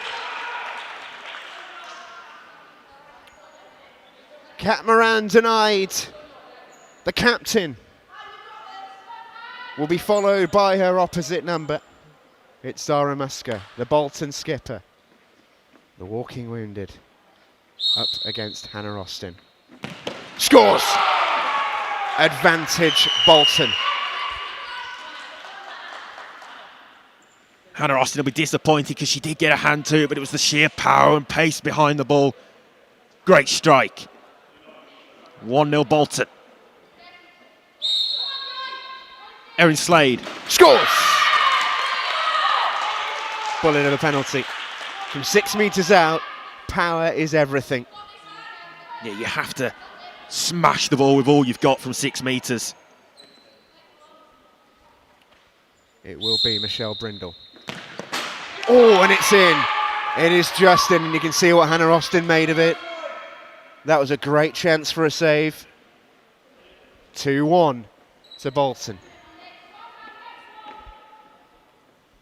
So tight, that just snuck in the bottom corner. Charlotte Newsham, the tournament's top goal scorer. Saved! Joylo does it again, and Bolton are on the brink.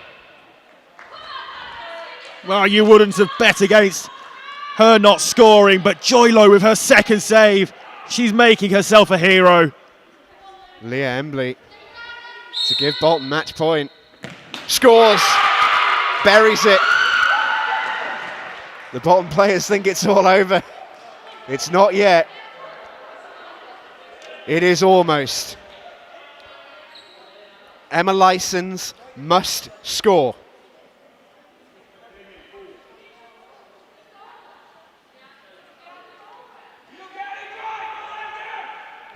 She must score. The pressure here is immense for Lysons.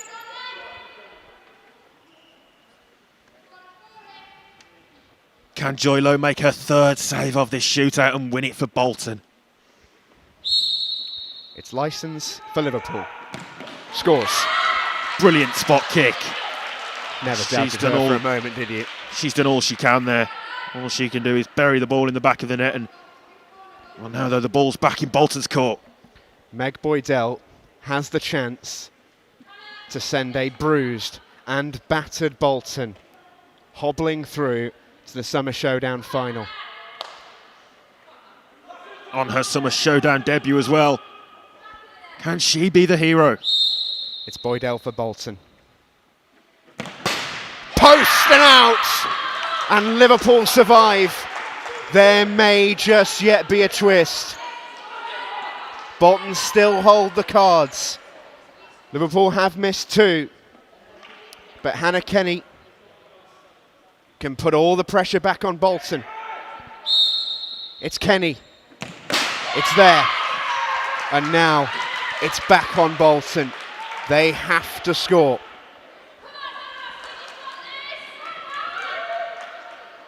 If Bolton score, they're in the final. I think there was a very late discussion as to who would actually be taking this penalty as well there between the Bolton squad. It's Tamsin Bino for a place in the final. Saved! University of Liverpool back from the brink. We are as you were. Well, would you believe it? You wouldn't believe it. You can't write it. You really can't. It was fired straight. Just not the direction on it. Went for pure power. And the goalkeeper saves again. Sudden death now. Debbie Camp. Oh, would you believe it? Danielle Camp denied by Joy Lowe. Her 3rd save of the shootout. The 3rd chance in a row as well now for Bolton to win it. Is it 3rd time lucky? Sophie Sumner at the 3rd time of asking. Match point for Bolton.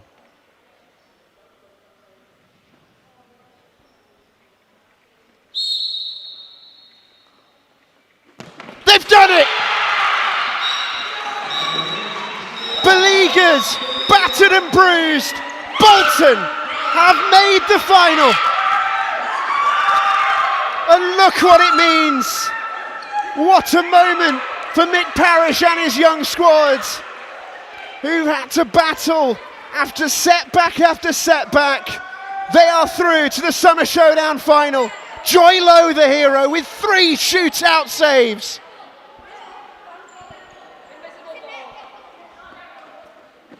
Absolutely remarkable, Isaac. Remarkable's the perfect word. The winning penalty here sends the goalkeeper the wrong way.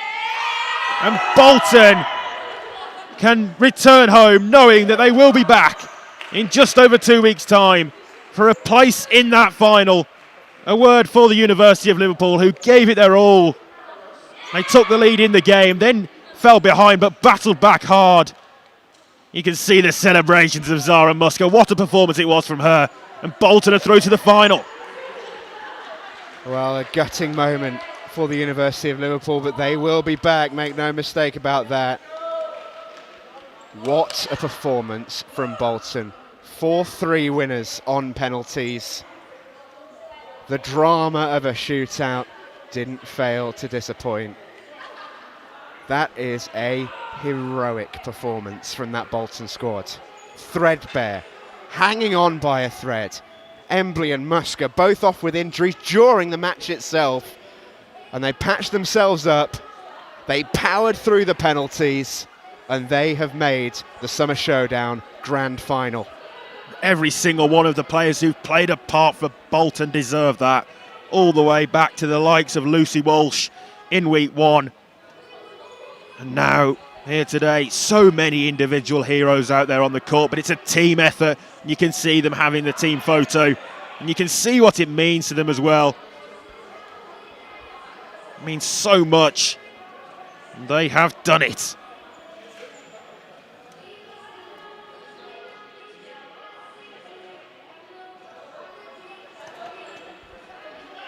What a tremendous performance from Bolton. They are your Summer Showdown finalists. They now have the luxury of waiting to see who they will play in the final. It will be either London Helvetia or Cheshire. That second semi-final is coming up at 2 o'clock in just over an hour. Do stay with us though. We'll be hearing from the Bolton captain very shortly as well. A heroic performance from the Bolton girls, who are your Summer Showdown finalists.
Girls, a huge congratulations to both of you. Thank you. You've done it. Zara first as the captain. Have you got any words to sum up your feelings? No, not really. We're just absolutely elated. What a journey it's been for the team, for the club. Just massive thanks to everyone behind the scenes, to the club, Bolton FC, futsal team. I mean, it's just the beginning. I can't wait for the next few years to see this team grow. It's going to be amazing. Joyce, 3 saves in the shootout. Unbelievable. Oh yeah, no, I'm buzzing. I was quite happy to make up for my mistake earlier on in the game and just, get us through. Sorry, I don't have any words. I'm a bit, shocked from the game. What goes through your mind as a goalkeeper when facing a penalty? Is the pressure off completely, or are you confident that you can save those spot kicks? Honestly, you're not thinking anything. It's purely reaction and instinct from there. Your head's so gone. It's like just do what I can, and it came through. So I'm happy. And Zara, you've got a couple of weeks to prepare. The second semi-final follows this. You must be looking forward to that final. Wow, well, yeah, words. I mean, the prep starts now, starts from the minute we leave the court. I mean, the girls will say that themselves. We're going to go into the final, we're going to give it everything we've got. To get this far as a club, it's been massive. We just can't wait for the final and to even be on the biggest stage of women's futsal. It's been an absolute honour for everyone involved and everyone behind the scenes. You're just showing what futsal can be in England. It's massive. Huge congratulations to both of you, and thank you very much. Yeah, thank you very much. Cheers, thank you.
very warm welcome to St George's Park, the home of English futsal, for today's FA National Futsal Series 2021 Summer Showdown.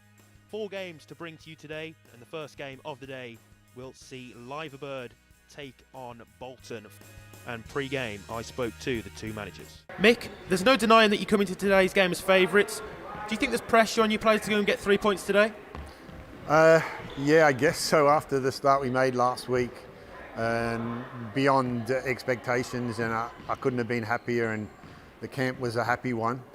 Unfortunately, though, we've had a massive problem with our squad from last week. We've got 4 players that can't. Well, no, they won't take any further part in the competition out through injury, and probably 3 of our most influential from last week's game. So. Yeah, it's a bit. We're sort of back into that same predicament where we were at the start. So it's a bit of a roller coaster for us. Gareth, it was a disappointing result last week against Birmingham, but how are you looking to bounce back in today's game? Well, it wasn't from our side. We've not been able to train whatsoever through over the COVID period. In Liverpool, there's no facilities available. So the slow start. And then we built up through the game. We demonstrated that we can more than be at the capacity today. Absolutely devastating news from over half of our team are injured. Coming into this tournament. Yes, when we signed out, but because of the backlog of 11-a-side games during the small space of period, we've ended up with virtually 8 players of my normal starting lineup are injured. So we'll bounce back. We'll have a good count ourselves. I'll run through the 2 starting 5s for you then. Loughborough in goal, Leah Pearce. We then have Barbara Nadvorna, Anaya Makowiecka, Paulina Rytwinska and Karen Quinn for Loughborough. On the opposite side for Bolton, the starting goalkeeper is Joy Lowe. Then Zara Muska, Leah Embley, Michelle Brindley and the captain Marnie Sidhu. That Bolton shape there forces that long pass from Loughborough, hence the fact that it's played over the top and a dodgy touch. They're in on goal. Yeah, good opportunity here and a good Lovely first finish. Early goal. It's Michelle Brindley played the ball forward to Leah Embley. And Embley with a neat finish and the celebration to match. What a start for Bolton. Yeah, brilliant start there, and I'm sure that will please head coach Mick Parrish. Well taken finish. You can see on the replay here. Wraps a foot around the ball. Goalkeeper stood no chance. And now they're higher up the court. That's exactly what they've been looking to do more in this game. Over onto the near side with Nadvorna. Perhaps an opportunity here if she can lay it back to Nadvorna, who scrambling on the floor, and she's lost possession here, and a chance for Bolton to break away. It's the number 14, Hannah Brindle. Brilliant ball through, and there it is, 2-0. Leah Embley with her second goal of the game doubles Bolton's advantage. A brilliant counter-attacking move by Bolton, and Leah Embley made no mistake with the finish. Trademark Bolton, that counter-attacking. You saw that last week in their performance, counter-attack for 5 of their goals, and again another counter-attack gets them another goal. Yeah, we see on the replay here an absolute killer ball through, and Leah Embley slots it home past Leah Pearce in the Loughborough goal. Bolton really applying pressure here. Loughborough just got to get a little bit tighter from their set pieces. They let them have too much time, creating that opportunity to have a shot or a shot across goal. Yeah, that was a poor kick in that time, and it was Diana Christie who just read what Bolton wanted to do ultimately. And here, coming forward though, is Brindle. It's a lovely pass from Muska. Ball back to Brindle, and that really should be 3.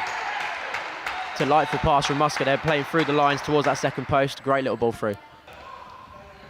Here's Leah Embley. Onto her favoured right foot.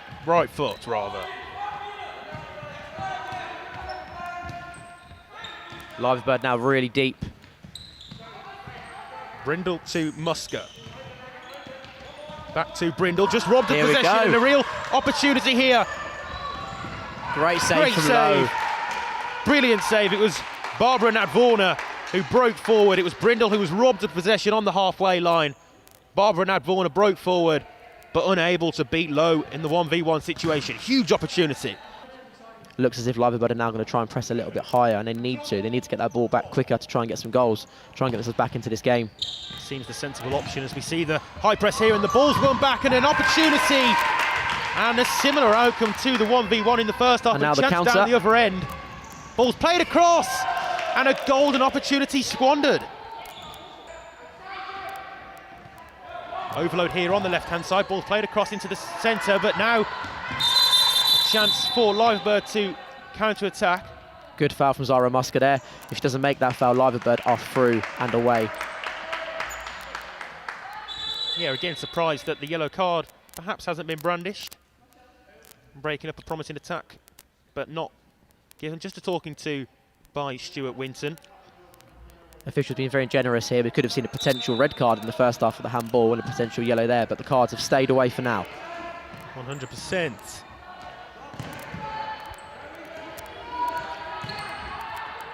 Lovely ball through. Forward and a chance here. Delightful. And a finish. Things we love to see. What a great finish, and she's made up for her earlier mishap in the half. Great ball forward, that long ball, 20th time lucky. Yeah, a really neat finish by Paulina Rytwinska. Bolton giving away a third foul there, 2 from Embley so far this half. They have got to be careful not to exceed that 5 foul limit, or there will be some 10-metre penalties, which I'm sure we'd all love to see. Yeah, we didn't see any last week, but a chance there here. She is. And it's put home.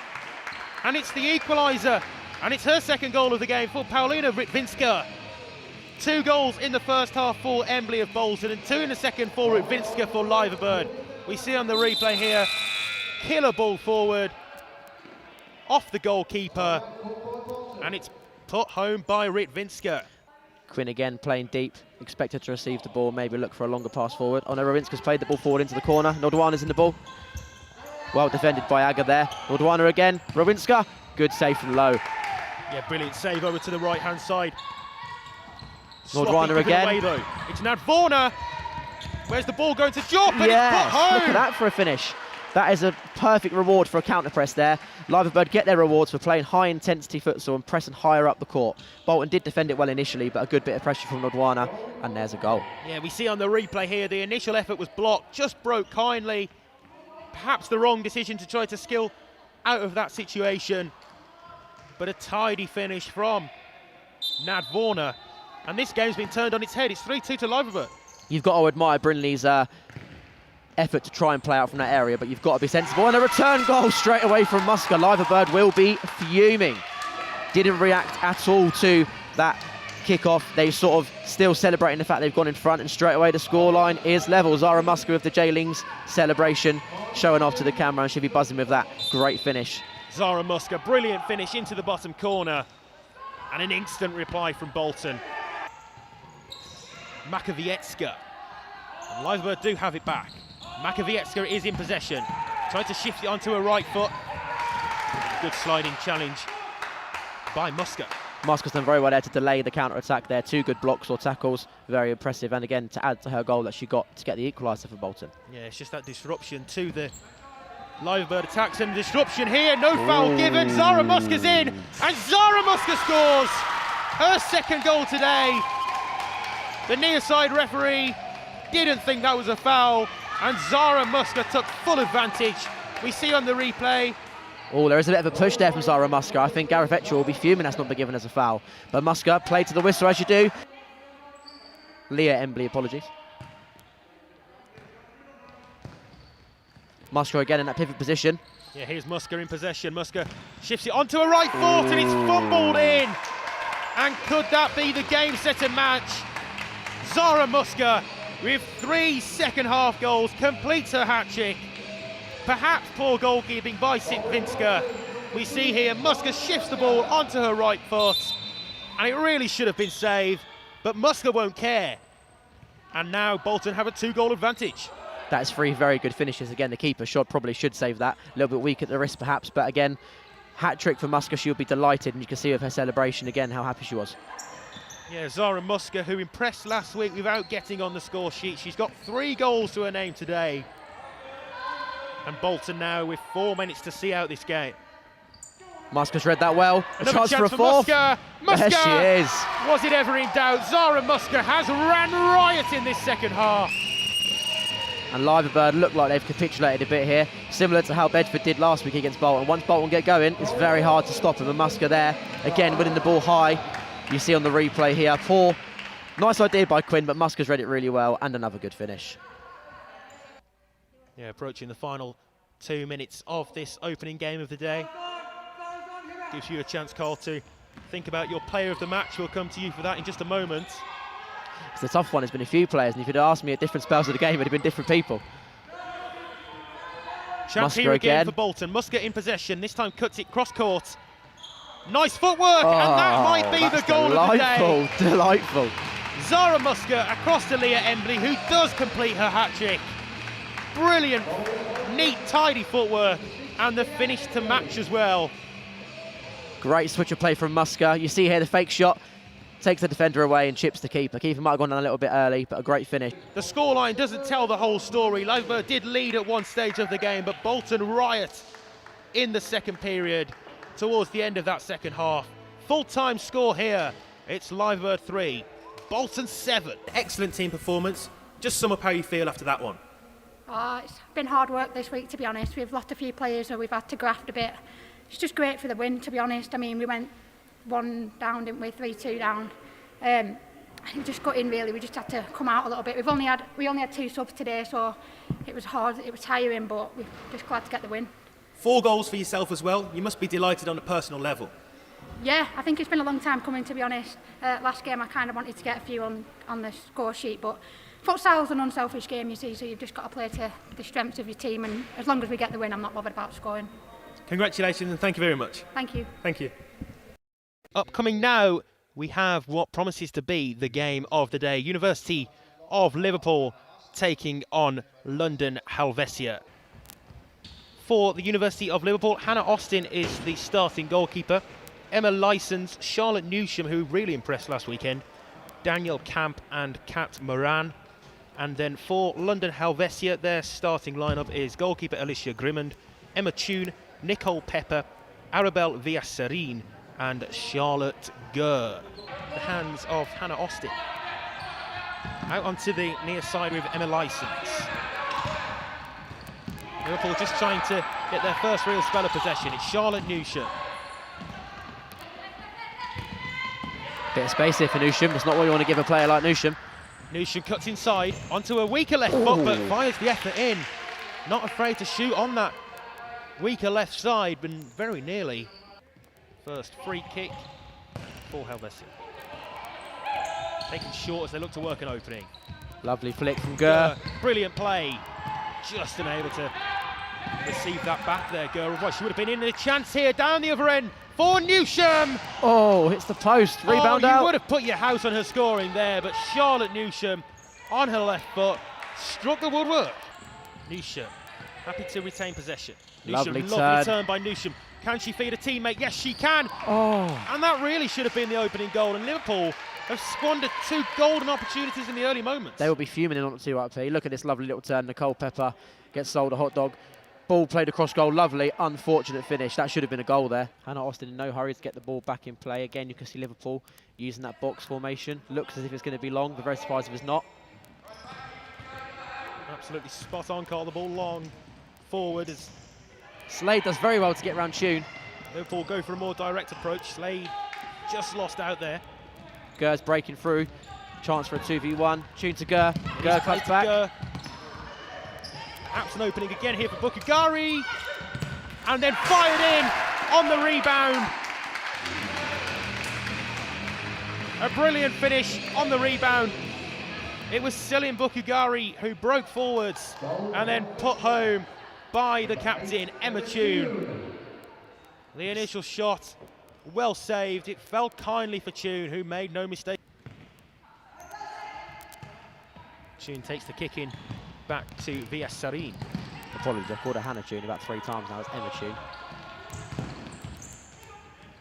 Tune does very well to retain possession. Back across towards Tune.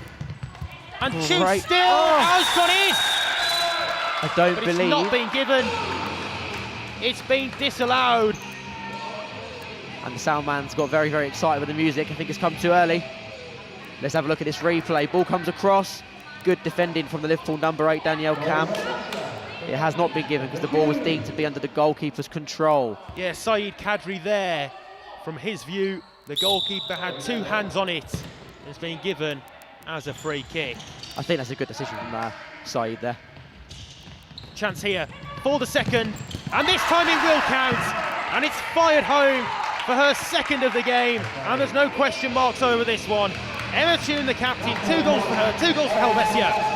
And Helvetia now in control. Look at this replay here. Charlotte Gurr doing what she does best, running with that ball, plays the ball out wide to Toon, who almost tricks the keeper of body position. Pepper plays to Toon. Toon to the centre of court to Gurr. Gurr to Pepper. Pepper loses the ball. Newsham's on the counter.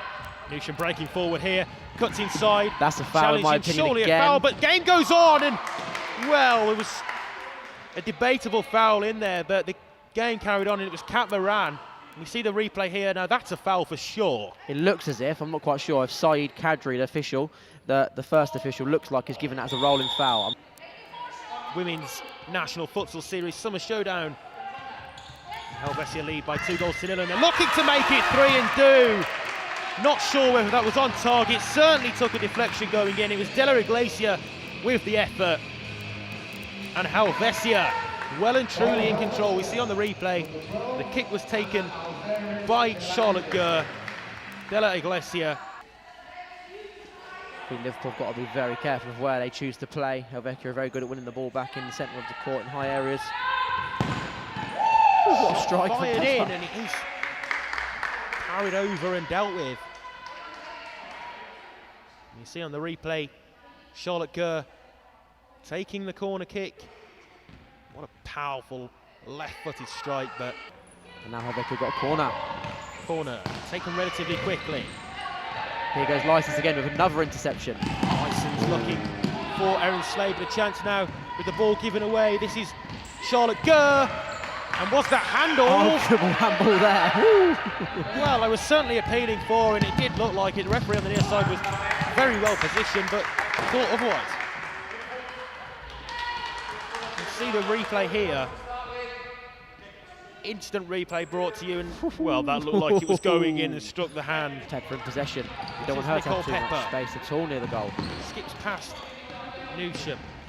Well dealt with by Gurr, they're under a bit of pressure. Yeah, nice reverse ball.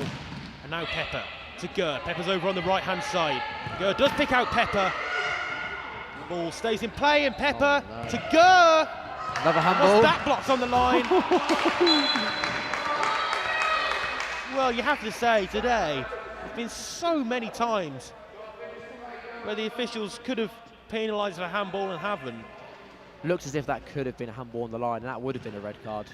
That would have made the game a lot more interesting. Licence with a great bit of goalkeeping. You see on the replay. Let's have a look if it was a hand. Initially a great strike across goal by Pepper, well saved. Bit of a scramble here. Keeper tries to keep it in, plays it to Pepper. Maybe off the hip of Licence if we're generous. Yeah, debatable one that time, but they were certainly appealing for it, and like you say, it was sure, oh, wonderful shot fired in, and it hit the crossbar. Well done by Kenny to get the ball away there. Little reverse nutmeg attempt there, unsuccessful. Would love to see a Megs, but not clean in that situation. Here goes Slade. Emma Slade breaking forward for Liverpool. Brilliant sliding challenge by Pepper, who leaves Slade on the floor of the court. Here comes Charlotte Gurr. Classic Nicole Pepper there. Loves a challenge. Kenny does well to deal with Gurr there. It's actually a great pass. Not sure she's meant it. Slade's in. Slade's in here, but well defended by Della Iglesia. End-to-end stuff. We see here Nicole Pepper on the replay, rattling the crossbar. Keeper's got no chance. Really does make this game. Liverpool get one back. Every chance they can get into the game. If they get a fourth, I think it's game over. Really poor distribution by the Liverpool goalkeeper, and she's made to pay. It's Anna Della Iglesia with her second goal of the game. Ball was given kindly to her by Hannah Austin in the Liverpool goal. And as we see on the replay here, Della Iglesia just shifted it to the left and fired across goal for the fourth. Cole, you said the next goal would be important. There it is, it's 4-0 to Helvetia. Corner for Helvetia as they continue to apply pressure on the Liverpool goal. One breaks on. This time. Can Here Licence is get a goal? Licence right-footed, neat finish. Well-deserved finish for Licence on an individual note. Great counter-attack. Kenny, or that Slade? Slade plays a lovely, oh it is Kenny. Kenny plays a lovely ball through to Licence. Great pace, great energy she's shown all game, and just tucks the ball away nicely. Here you see on the replay. Yeah, the replay, the ball just slipped through here. And for Emma Licence, just slipped it through the legs of the on-rushing Grimmond. Not happy she couldn't get that ball through. O'Brien in possession, plays it to Licence. Licence tries to break through the Helvetia defence with the first iron ball forward, but straight to Martins on that occasion. 6.5 minutes left to play. Good drive forward, and there is the goal for Helvetia, and that's the goal that she's been looking for. Brilliant finish by Selim Bugari. Perhaps Hannah Austin could have done better. Here's the replay. In futsal, you can't let players run through the centre of court like this. You look at this, she just breezes through the middle, beats Camper Kenny too easily. Yeah, brilliant performance from Charlotte Gurr.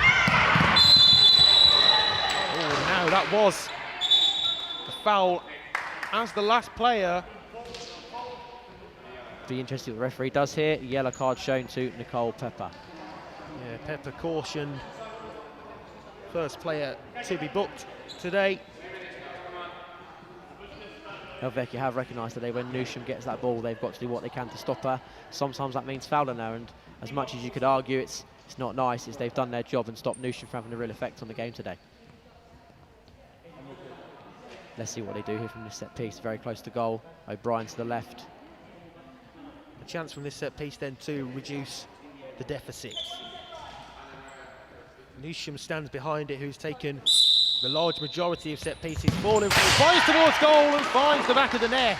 And there's her goal. And Newsham deserves it. She scored 5 last week. Looks like just one today. But Newsham here, direct from the set piece. So difficult to defend this close to goal.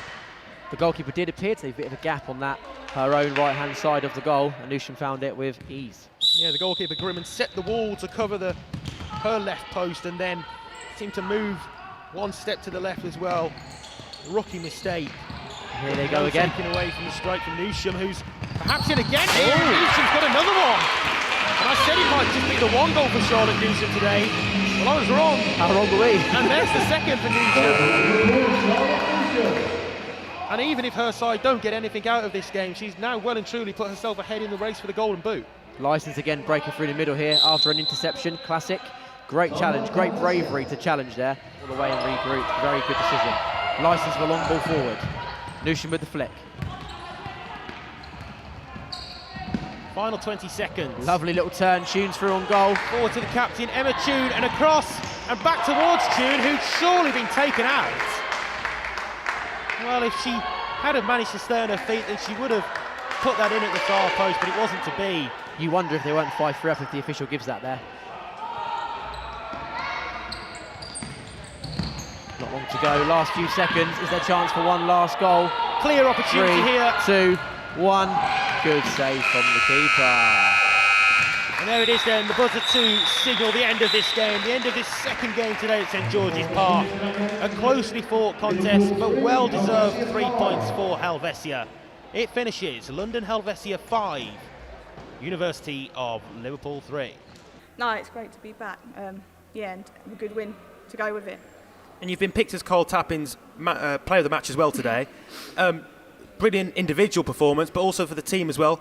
Brilliant 3 points, and it puts you in pole position now. Yeah, definitely. That was the most important point, the 3 points. We knew they were going to be hard. They had a good win last week. We knew they had good individual players. But we had a game plan. I think we'd done that really well. We defended really well. We pressed high. We just maybe could have been a little bit more clinical in front of goal.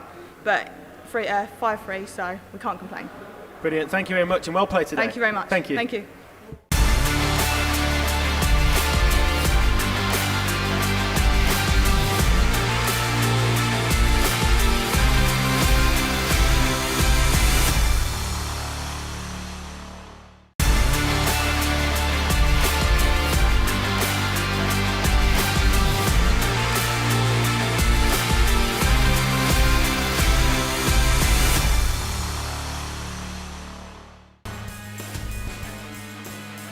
So a big welcome back to St George's Park.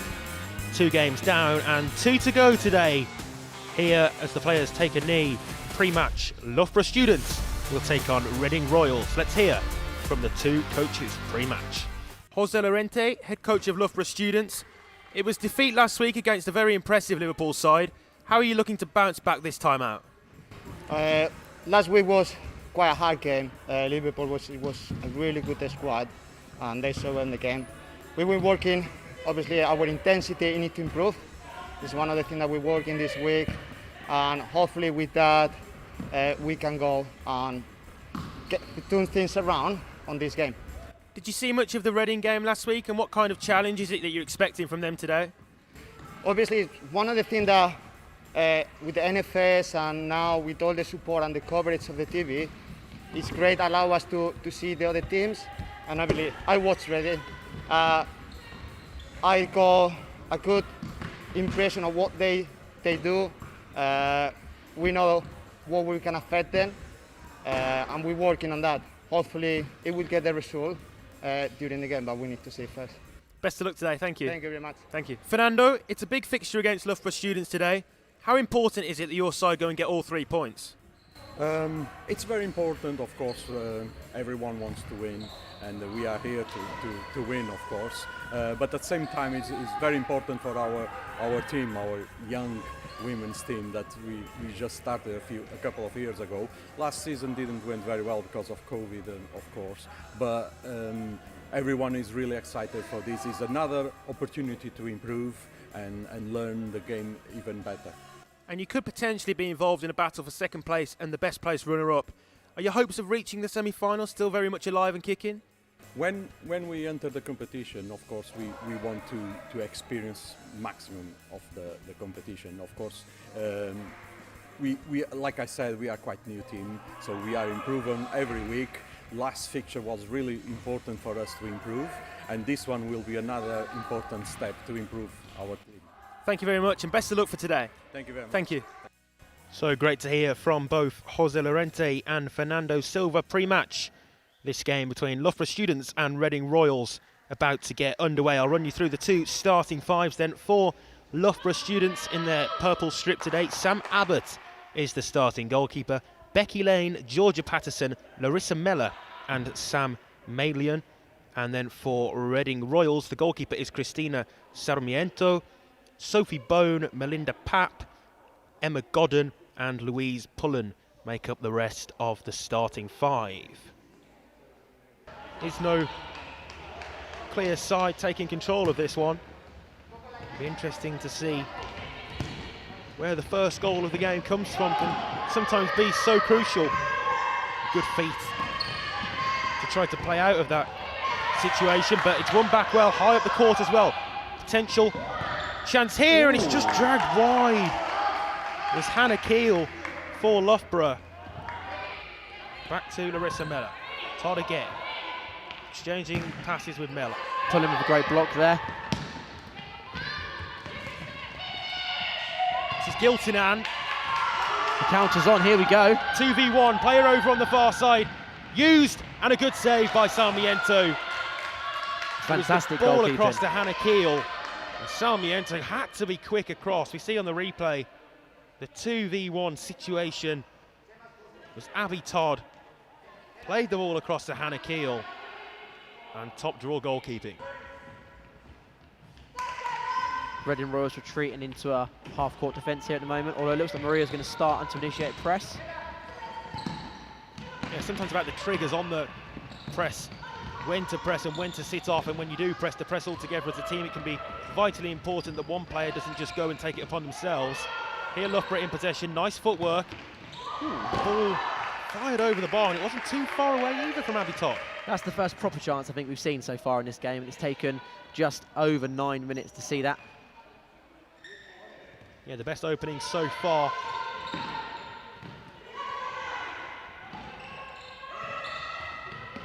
Great composure, close to goal there from Reading Royals. Attempts to play out still. Ooh, almost paid the price for almost being too composed.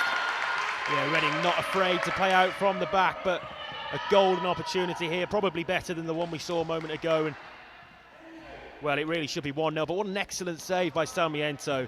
Down quickly, and the fingertips of that left hand. Excellent stop. And Sarmiento gathers again. Sarmiento's playing really, really well, shutting the angles down, making himself nice and big and difficult to beat.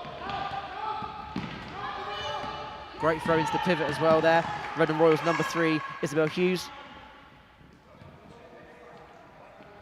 Kicking for Loughborough again, we see Abbott come and receive possession. Slightly misplaced pass, but Loughborough do still have it. Over halfway.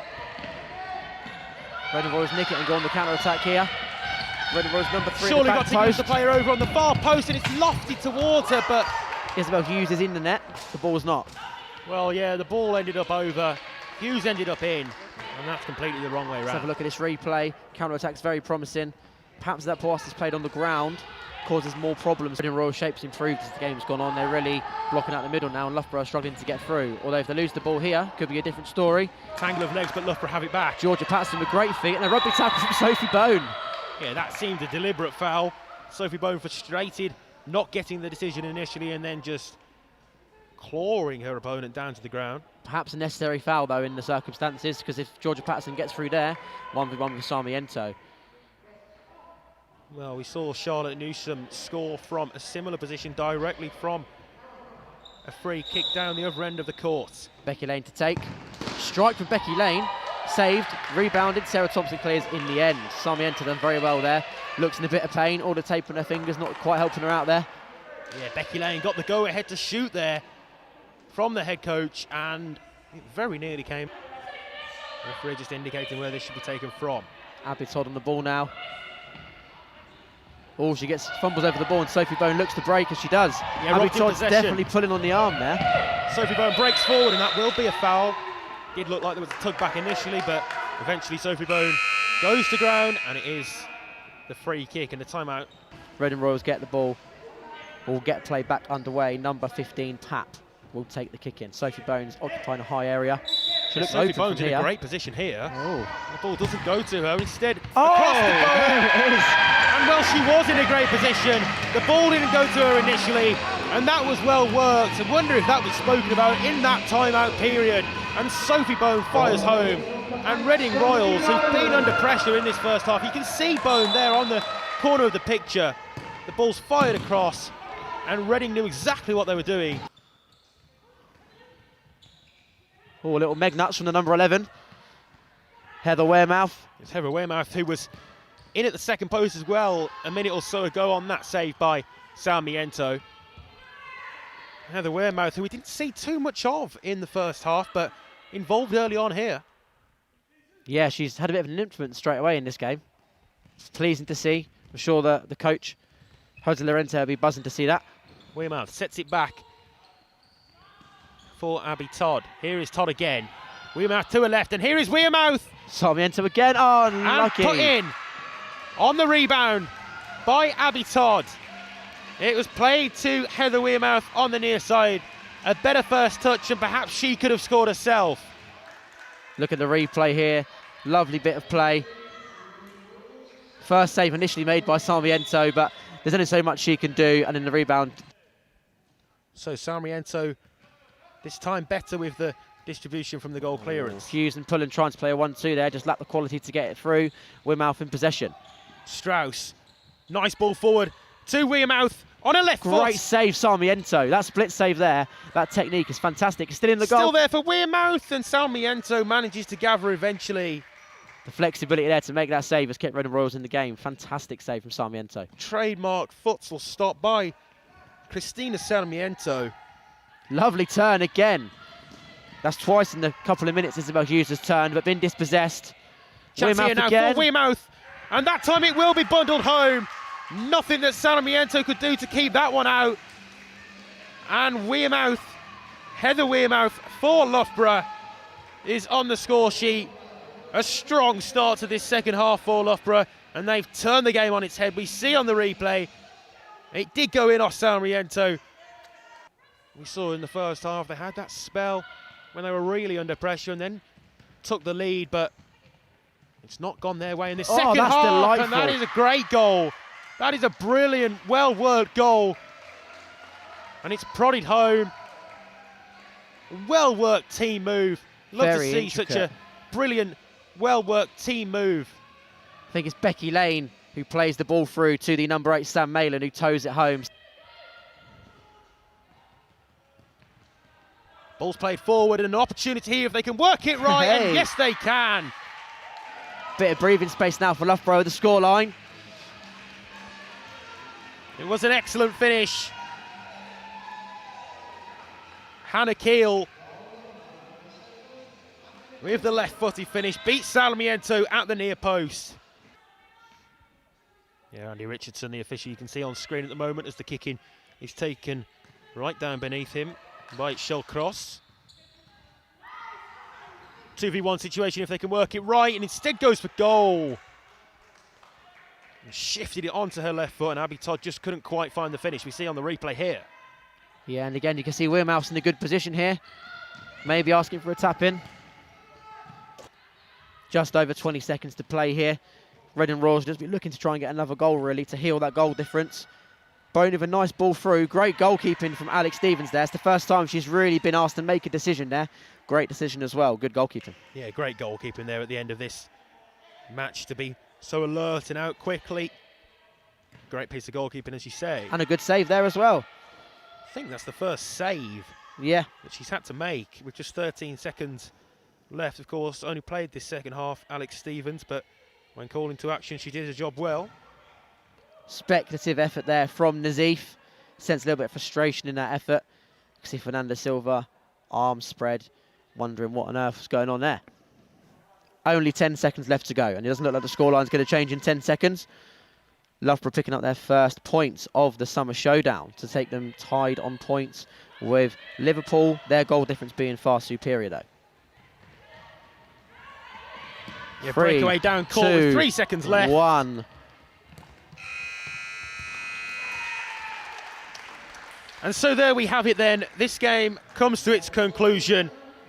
A strong first half performance by Reading Royals, but Loughborough came out rampant in the second. And it finishes here at St George's Park. Loughborough 4, Reading Royals 1. Player of the match, you must be delighted with the performance and victory today. Yeah, very much so. I mean, when we were 1-0 down at half time, it wasn't great because we just needed to shoot more, test the keeper, but once we came back out, we just went for it and got the reward. You mentioned that difference between the first half and second half. What was it that changed? Why did you come out so much stronger? I think we didn't change much, to be honest. We just shot more and we just went for it more, just trying to be more clinical in the final third, and that's made the difference for us. On the score sheet for yourself as well, must be delighted and looking to push on to next weekend. Yeah, happy to be on the score sheet, especially since the first goal to get us back in. But it's a team game, 4 goals, we just take it. Congratulations, thank you very much. Thank you very much. Thank you. The last game of the day brought to you live from St George's Park as Birmingham take on Bedford. Now we'll run through the 2 lineups for you. The starting 5 for Birmingham: the goalkeeper Stephanie Weston, Kelsey Smith, Angelique Morley, Alicia Miller and Pilar Isanta. And then for Bedford, their starting goalkeeper is Nicole Rafamati, Kim Aldred, Amy Magnus, Richelle Mumford and Sophie Mullet make up the rest of the starting 5.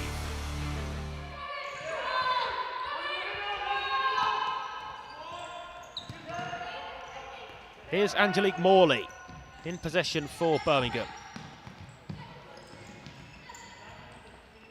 Chip forward over the head of Santa. Good charge forward there. And it's pushed behind for the corner. First shot on goal.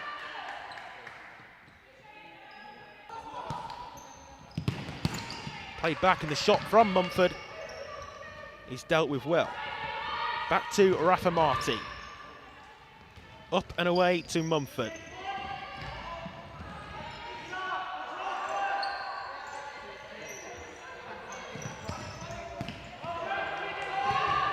Ball forward and Isanta's away here. It's Pilar Isanta in on goal.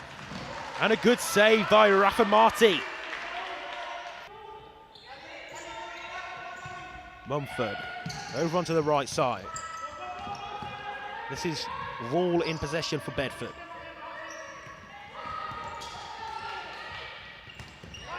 Hazel does really well. Mumford, forward pass. Angelique Morley in possession now for Birmingham, driving over halfway. Morley plays across, and it's put home by Sarah Hazel, and that all came from Angelique Morley. Deadly in attack with Birmingham, and Hazel was there to tap home at the second post.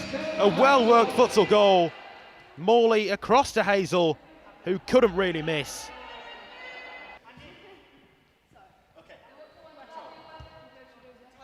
Wall is the obvious option, but fired across the face of goal and put in. And there is the instant response and the equaliser for Bedford. It's Kate Saunders who's got the goal.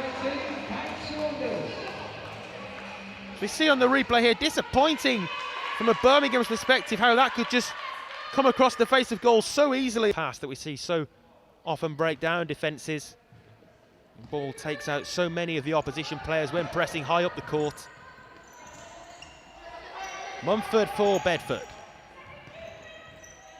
Back to her now, to Owens, who has it on the near side.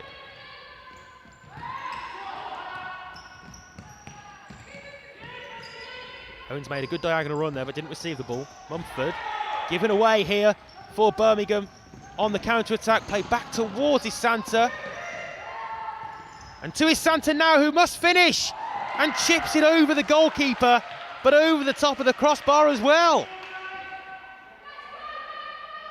Opportunity squandered. The ball to her was perfectly weighted.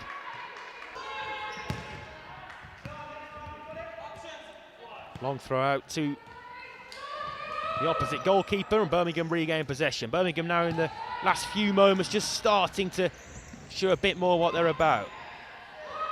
Here's Diaz.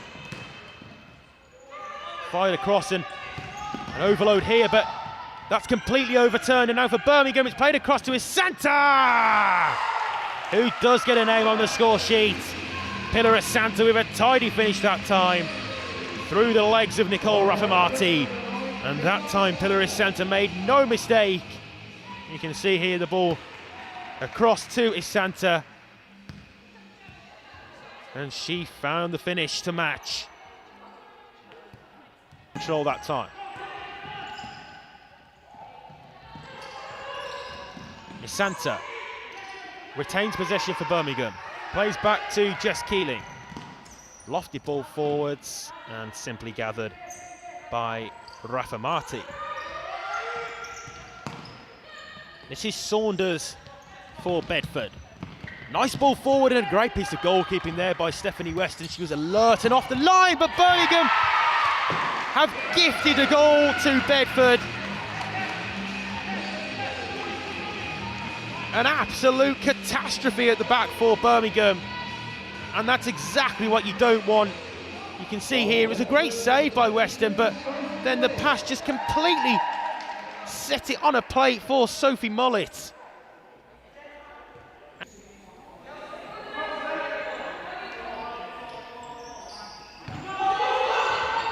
Ball's played backwards and a chance there, and it has been scrambled home. And against all the odds, Bedford lead. And it's Kate Saunders with her second goal of the game. It's really worked so far. An opportunity here for Bedford. And the turn on the spin and the shot fired in by Kim Aldred. But a good save. And it's played behind for the corner. Kim Aldred. And a good, vital save really. Birmingham, fortunately for Bedford, didn't make them pay. Here's Isanta, perhaps 2v1. Isanta, nice ball roll. Isanta again, this is class. Isanta, good save.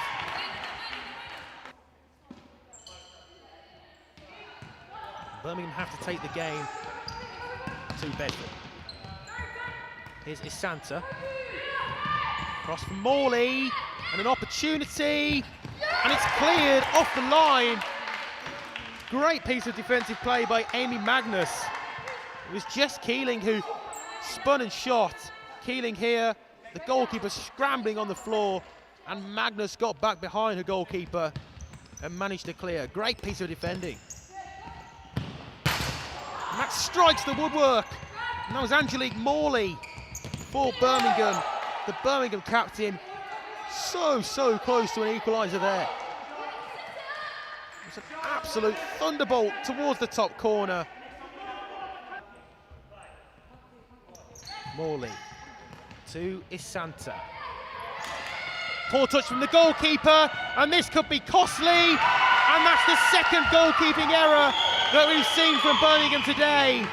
And now it's a 2-goal lead for Bedford. It was Stephanie Weston with the error in the first half. This time it was Caboz. And Sophie Mullet with the free goal to aim at. And she made no mistake. Bedford now find themselves in an unprecedented position with a 2-goal advantage. They'll be delighted. Morley driving forward. Morley! That's in. There's a goal back. And that's how quickly futsal can change. Angelique Morley, 10 seconds ago, was lying in the Birmingham net, having desperately tried to clear that off the line. And then straight from the kickoff, charged forward, and in off the post it went.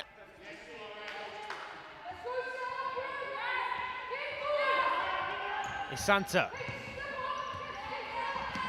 Into Miller. Back to Isanta. And he should have been put home. To Isanta. But not the area that Birmingham wanted. And a good save. And another.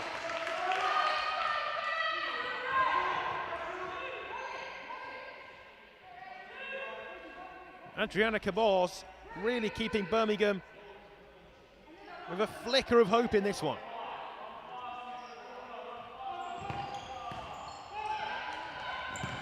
Long range efforts. Got to be the wrong decision. Sheer frustration though. You can see it on the face of Alicia Miller.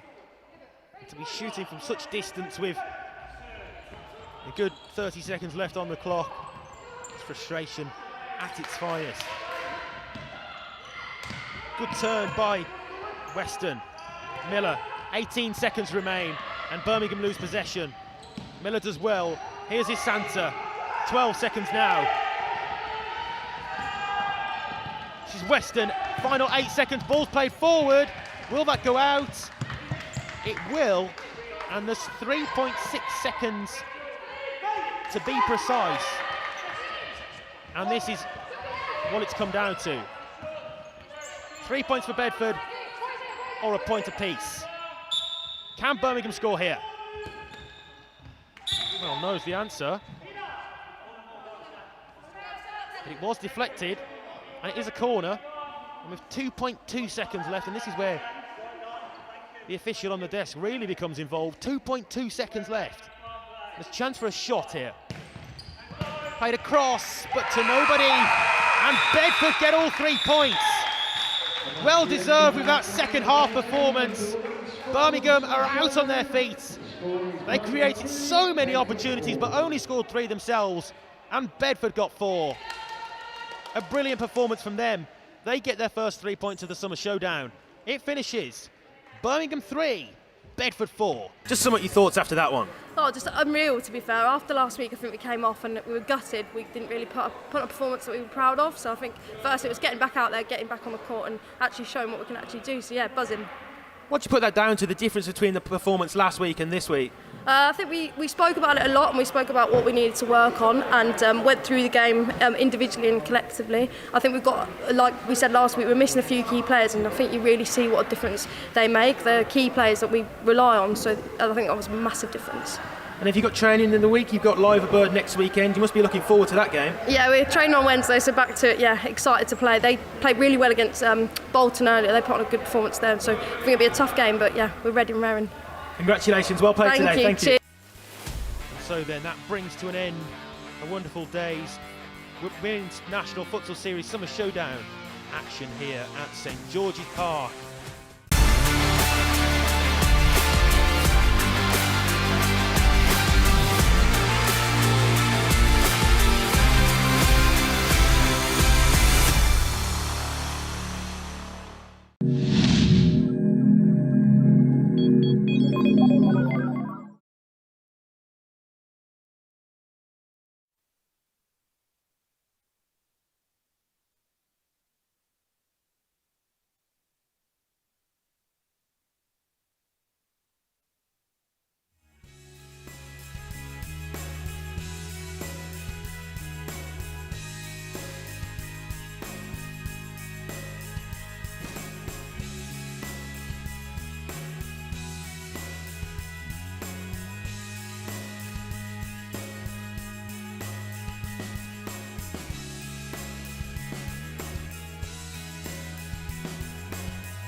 A very good afternoon, ladies and gentlemen. Welcome back to the University of Wolverhampton. It's semi-final Saturday in the FA National Futsal Summer Series.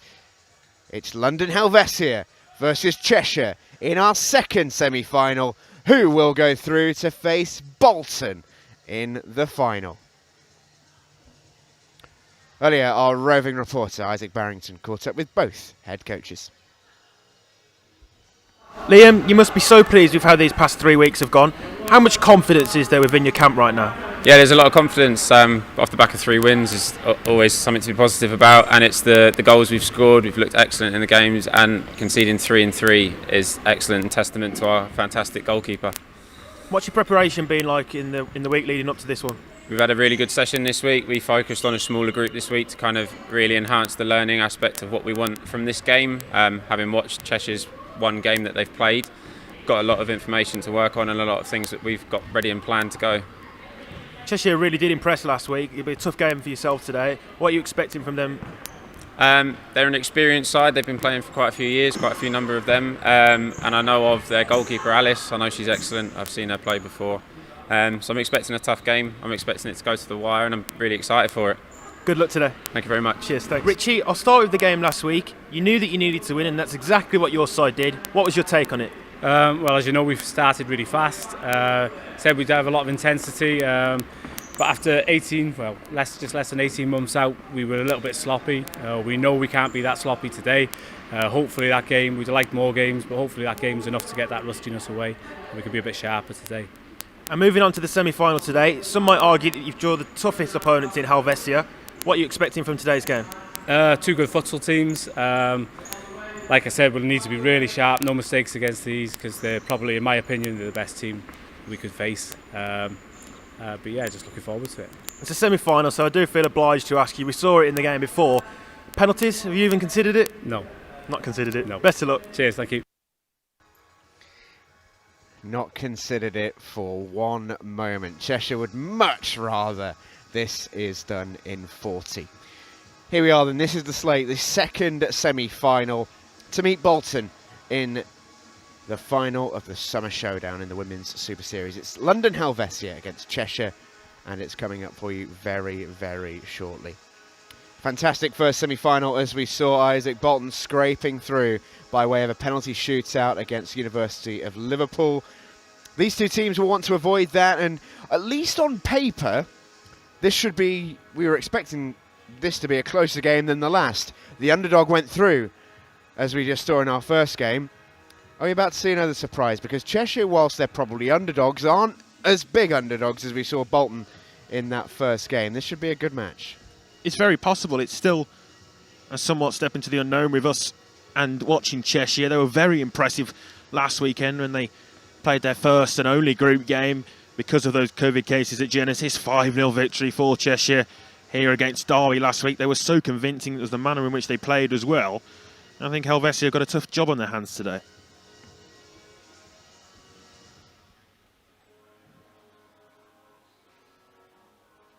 Well, we're not too far away from being ready to go. Players are just gathering in the tunnel. We are about to have them enter the court. Here they come. It's London Helvetia in the light blue, Cheshire in the dark blue. 2 quality teams, 2 experienced teams.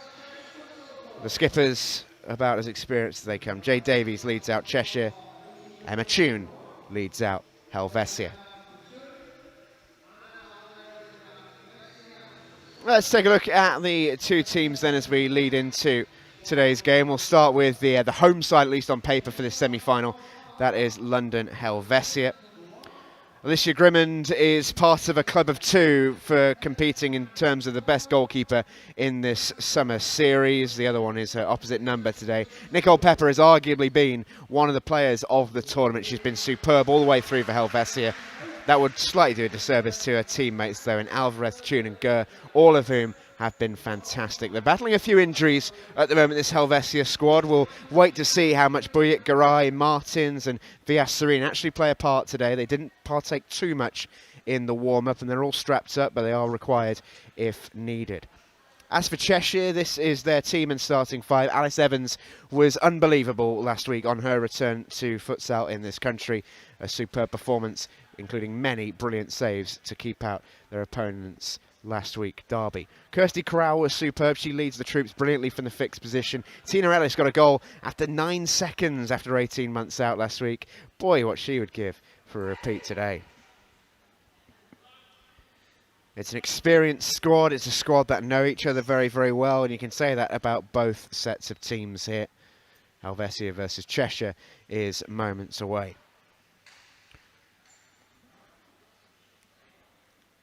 There is the Cheshire starting 5, and we were so impressed by Alice Evans last week, Isaac, and we talked just a moment ago. I said, I don't know if you share this opinion, but I think you do. In terms of Grimmond and Evans, we've probably got the 2 best keepers in the country right here, don't we? Definitely, yeah. At the top level of the women's game for national futsal in England. That save in particular that Alice Evans pulled off last weekend here at University of Wolverhampton Walsall campus was unbelievable. Quick reflex save, brilliant reactions. Takes something special to beat her today. I'm sure, as their coach mentioned prior to this one, Helvetia are very much aware of that and the difficult job in hand. Meanwhile, her opposite number, Alicia Grimmond, has almost gone under the radar a little bit, purely because she's not actually been called into action too many times with how good her teammates have been out-court. But 3 goals conceded in 3 games is almightily impressive, and plenty of very, very good saves amongst those as well. She is a top stopper. We're almost ready to go. Then it's Charlotte Gurr over the kick-off for London. Helvetia cannot wait to get going. The final awaits. Bolton await the winner.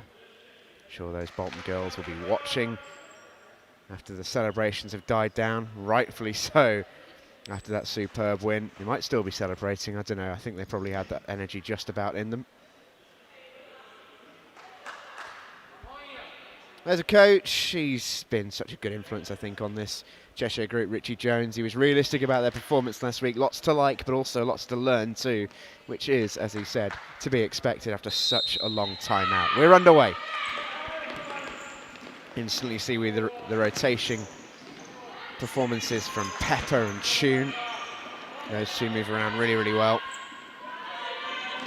This is Sampson for Cheshire. She wanted to see that out. That hasn't gone, and steals in to steal a ball. That was risky from Pepper. Sampson with a chance, and there's an early glimpse at the goalkeeping talents of Alicia Grimmond. Far too early if you're London Helvetia. Nicole Pepper won't want a repeat of that, but that's an excellent save from Grimmond. Yeah, brilliant save down to her right-hand side there, Grimmond. The ball just fell for Sampson. First time shot, and they scored within 9 seconds last week. They're very nearly had a goal again within the opening minute here. Set up for Sampson from the corner. This has worked, you can see. Helvetia with some good blocks in the middle, though. Didn't allow Cheshire to execute what they were planning.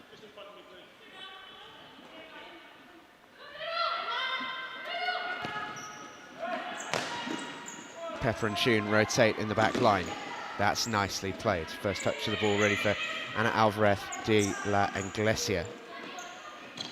That's another risky one from Pepper. Corral steals in. Now then, can Helvetia counter? Great keeping again from Grimmond. Couple of warnings really from Cheshire.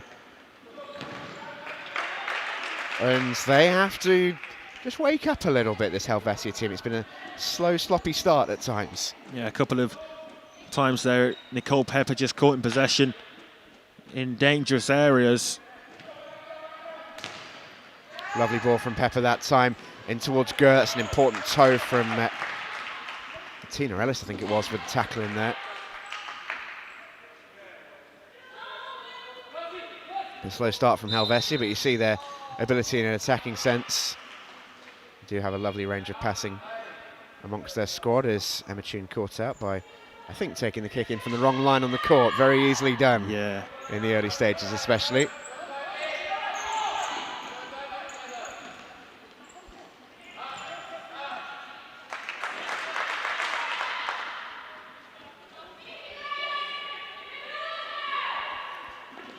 This Helvetia side bear the hallmarks of a Helvetia side there. Fluid in possession, aggressive out of possession. And they're winners, most of all. Born winners, Helvetia, as a club, throughout all of their ranks. It's their rotations, the movement off the ball that's most impressive. The way in which they all know where their teammates are and where they should be at what time. It's been an aggressive start from Cheshire, though.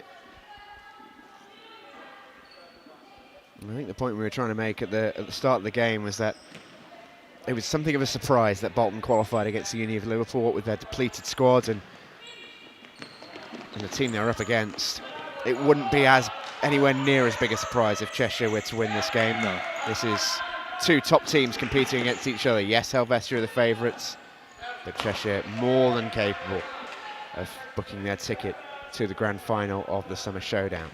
Especially with the experience that they have as a side as well. Cheshire, they've got experience throughout all of their team. First real touch the ball for Kirsty Corral. She finds Can.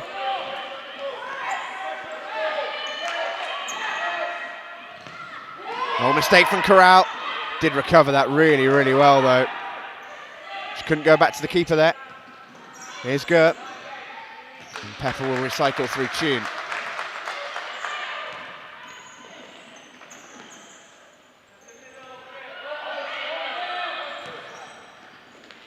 Gert again. Alice putting the pressure on. We saw there the futsal rules coming into play because the attack had started with Alice Evans. Couldn't eventually go back to her, and Kirsty Corral, they're pretty well understanding of that, but also found herself in a real bind. Yeah, it was a good recovery after the initial mishap. Here is Corral again. This one. Plays that fixed role really well, Kirsty Corral. She was excellent against Derby, despite appearing to play something with an injury. Not that you'd really know, apart from the fact there was an occasional clutching of her upper leg. She was superb with the ball at her feet. A few goals and led her troops magnificently well in that game. Yeah, she was outstanding. A couple of goals to her name, but it wasn't just that about her performance, the defensive display as well.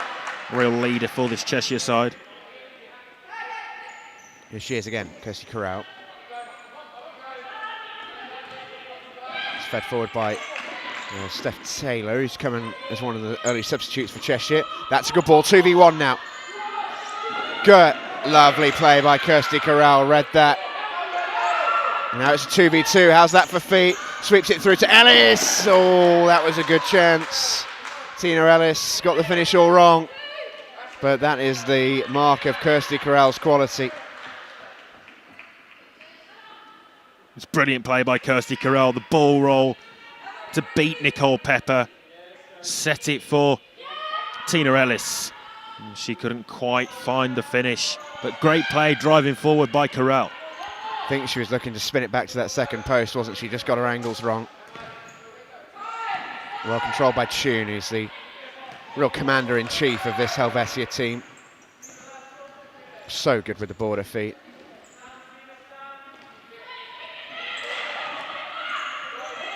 Here's Tune again. Goes for the wall. Does eventually get it back. That's a nice idea. Sampson snaps in with a challenge. Will break for Tune and back for Gert. Will set it on the edge for Pepper.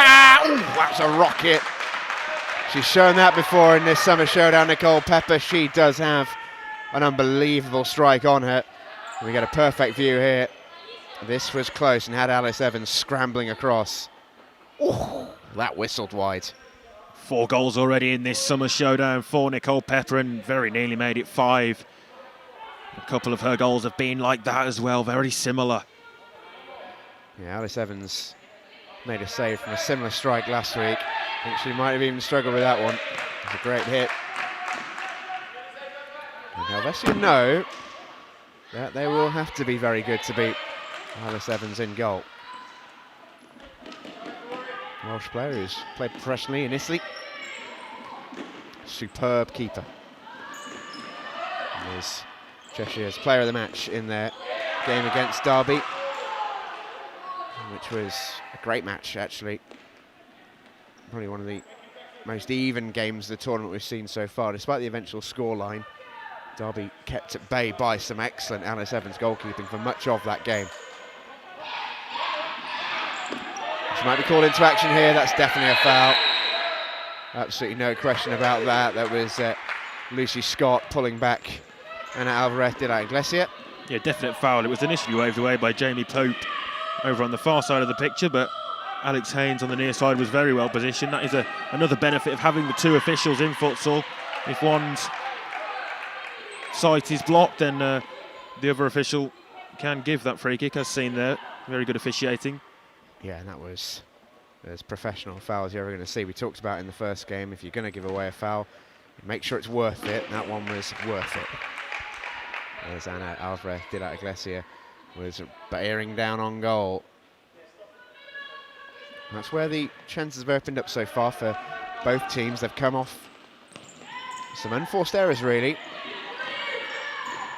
Helvetia, as the game grows here, just seeing more and more of the ball. As we've now got a full rotation on from Cheshire. We can see Emma Roden's on, the skipper. Jade Davies is on as well. This is Alvarez de la Iglesia. Tune. Alvarez de la Iglesia.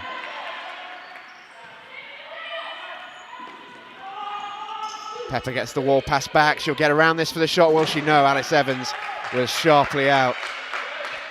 There's the quality of the goalkeeper in the early moments. First work for Alice Evans to do. And you can see she leads those defenders in defence as well. Referee just indicating the 5 metres.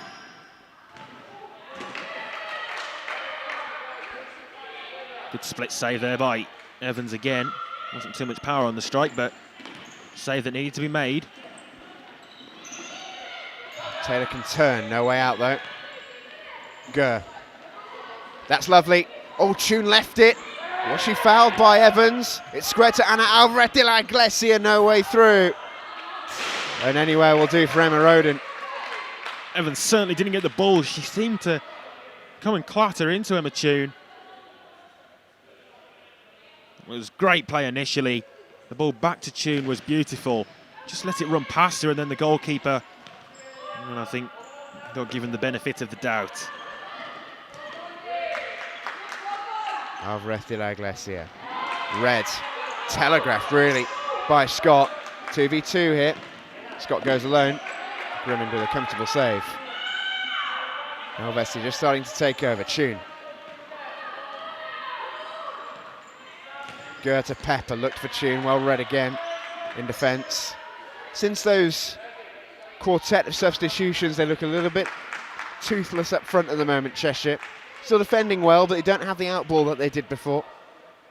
It's exactly that. It's about having that clear and obvious outball to play into the feet of either central or wide pivot. When you're playing in a completely rotating 4-0 formation, it can be difficult to really get any focus to the attack. First substitution has come in for Helvetia as we see Louise Hogan take the court. Here she is. This is Tune. It was Gurr who's departed. Flick through to Hogan. That was lovely. Alvarez, I guess they wanted that one back. Didn't get it, but they have got a free kick for their trouble for the handball. It's right on the edge of the D, this. Unfortunate handball, really, but that is going to be an excellent position for this set piece. Yeah, definitely struck the hand. I know. Alvarez de la Iglesia still not happy about not getting the ball back there. Wall pass for the set shot was on. What can they work off this set piece? Tune and Pepper will lurk. Hogan will be a nuisance on the line.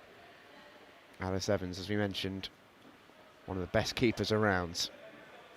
She is tough to beat. She does not mind stepping out off her line and making the angle difficult. Backs her reactions. Didn't even need them. Steph Taylor's too strong. Frustrating one for Helvetia, that in a one-player wall. It's always a bit of a shame if you hit it. Very frustrating, yeah. Just because, as you say, just the one player in the wall, and you do strike it against them, it feels like an opportunity wasted. Cheshire looking for Steph Taylor on the outball. Tune wins it. Hogan who's playing something of a fixed pivot role at the moment for Helvetia. This is Pepper for Alvarez de la Iglesia. Tune. That's clever. Tune again. Looks to return it to Alvarez de la Iglesia, who's pulling some strings now for Helvetia. Here she is again.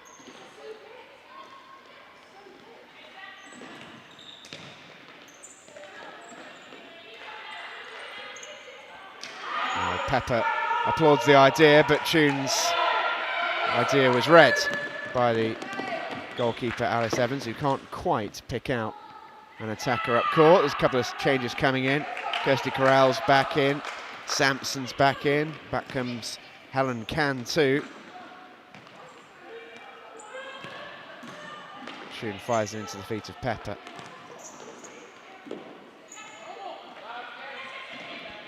Can. Davies a willing runner, but beaten to it by Tune. Kirsty Corral. Frustrated. Corral there with herself, not managing to get a foot round the ball to keep it in play. It's been a really tight first 8.5 minutes. I think that was somewhat predictable though. Both of these sides, as we said, very experienced and know how to manage a game. That's exactly what we've seen so far. Helvetia yet to concede a first half goal in this summer showdown, so Cheshire looking to do something that none of the teams in Group A could do before them. Tune, a rock-solid captain for this Helvetia team. Does so much good work with and without the ball.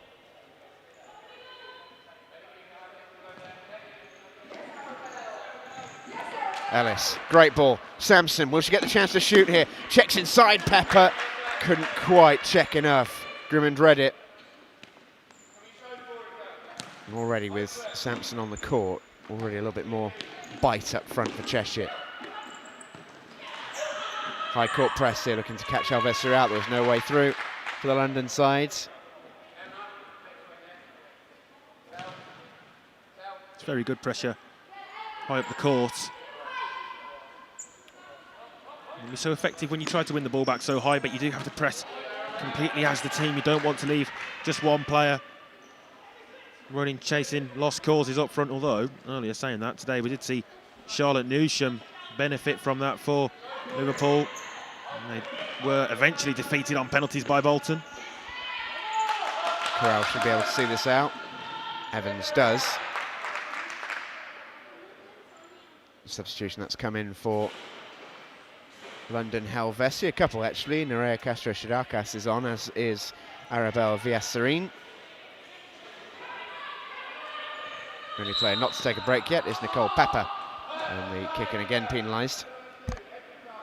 Really stabilised since that shaky start, Nicole Pepper. Gave the ball away a couple of times in the opening couple of minutes, but definitely worked her way into this game. Misplaced by Pepper, Ellis couldn't capitalise.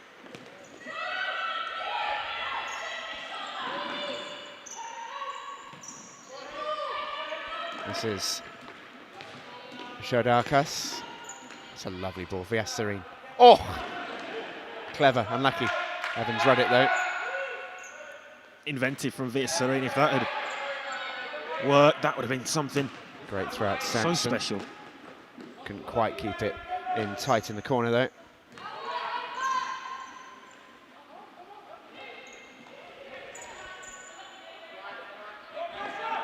This is Shodakas.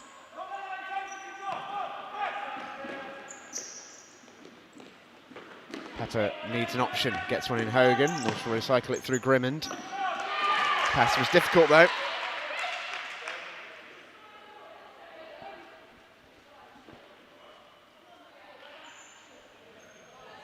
I think the one thing that will struggle with Cheshire in this game is already we can see the talent of this four here, this quartet that started the game, is right up there. Helvetia in particular struggling to work the ball through the lines. They're finding it much more difficult to create chances. And they've also got a bit of bite up front as well. Didn't quite see the same with that second foursome. This is Vias Serene. Also seen the introduction of Shelin Biitgaray, the number 3. Scored a hat-trick last week, was excellent in that game. It's part of the trio that didn't complete a full warm-up. I'm surprised to see them, honestly. Yeah, Biitgaray along with Vias Serene were 2 of those players on the court, so good to see them fit and playing. Great save, Alice Evans. And they have to do that a few times today if they are to get through to the final. Lovely pick out. Vias Serene denied. Great sit back it was to Vias Serene. Biitgaray with a shot right across the face, and Evans saw that all the way. I don't think those shots from that sort of distance will trouble Evans in the goal.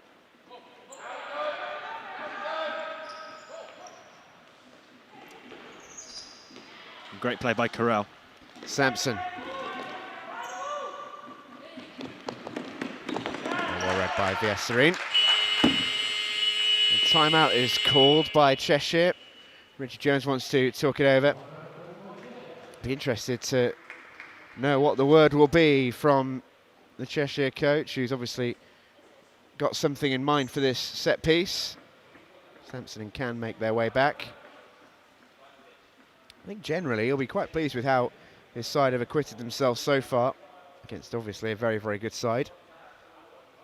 I think disappointment will be the way they've just allowed a little bit too much possession for Helvetia for my book. Yeah, I think he'll be very content with their performance so far. The fact that they've managed to keep Helvetia at bay, created a couple of opportunities as well, but it's just about trying to work into the game, use what has gone before them, and take that momentum and try to build from it.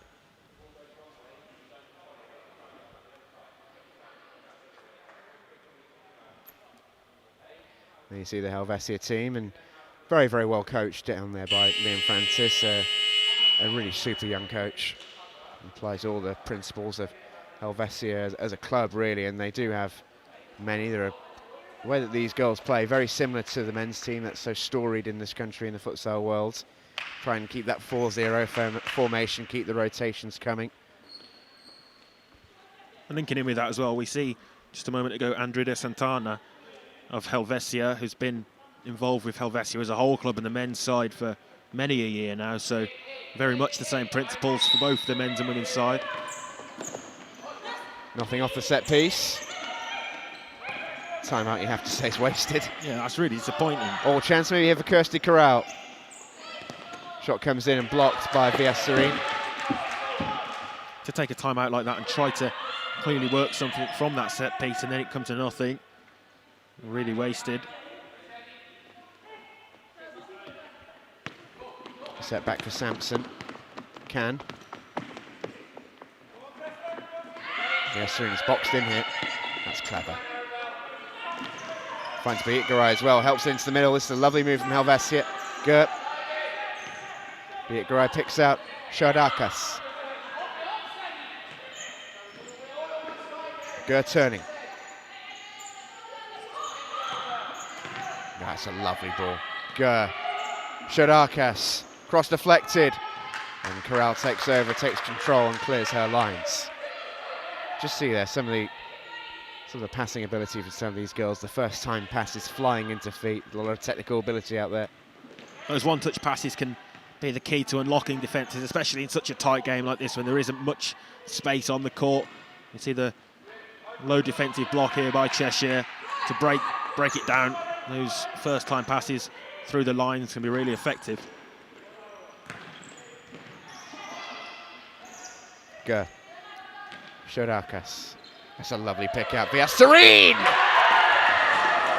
And there is the game's first goal. Annabelle Vias Serene. We talked about the need for penetration. The pass was perfect. The finish unerring. And London Helvetia take a lead against Cheshire in the semi-final. It's that build-up of pressure and the ball through to Vias Serene. The left-footed toe punt of a finish. Trademark futsal finish there. Just doesn't give the time for the goalkeeper, Alice Evans, to set really. And And that is the opening goal of the game. They said it'd take a good finish to beat Alice Evans. That was Buyet Garay in for another! Well, would you believe it? 2 goals in 20 seconds for London Helvetia. And Buyet Garay picks up from where she left off on this court last week. It's 2-0. Buyet Garay delighted, Alice Evans disappointed. She came but didn't gather. Buyet Garay headed home. And in the space of about 20 seconds, as you say, it's 2-0. Might be in again here with Tune! Oh, would you believe it? 3-0 in the blink of an eye from London Helvetia. Cheshire caught in the blender. An absolute disaster for Cheshire. Conceding that first goal, they've really capitulated. Take nothing away from the finish by Emma Tune. There was still a lot to be done. And she did it so well. Well, we've seen a lot of games on this court over the last month or so. We've never seen 3 goals scored as quickly as that. Incredible change of gear from the London Helvetia girls. And in the space of 30 on-court seconds, this match, this semi-final, may have been taken away from Cheshire. Long way to go. It's that persistence and an almost constant battering of the Cheshire goal. So impressive. Buyet Garay, oh, that should have been 4. Lovely turn from Shellin Buyet Garay, and that was a real chance. I'm not sure now how Richie Jones wishes he hadn't used that timeout. Cheshire coming under so much pressure.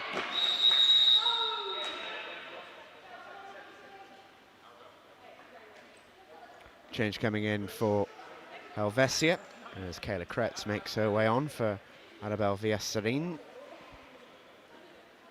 Her work is done. Got the early goal, got the first goal.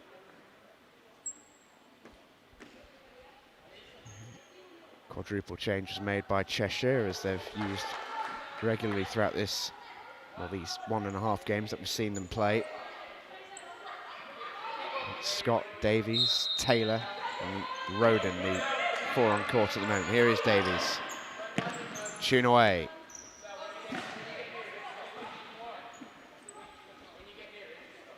Just relieves any pressure as well for Helvetia, getting those 3 goals in such quick concession. It's excellent play. It just takes all the pressure off them. They can go out there and really express themselves, play with some freedom now. It's remarkable, isn't it? Absolutely remarkable.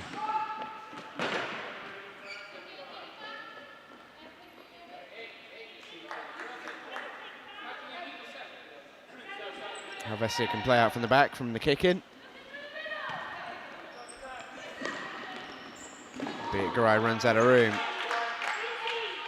Well, if they are to pull this off, Cheshire, they're going to need to shut the back door and tightly. And they're going to have to start creating chances.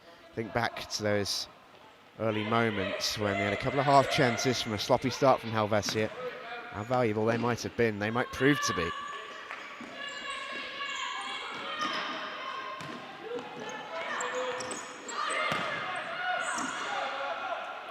Tune's pass goes all the way through.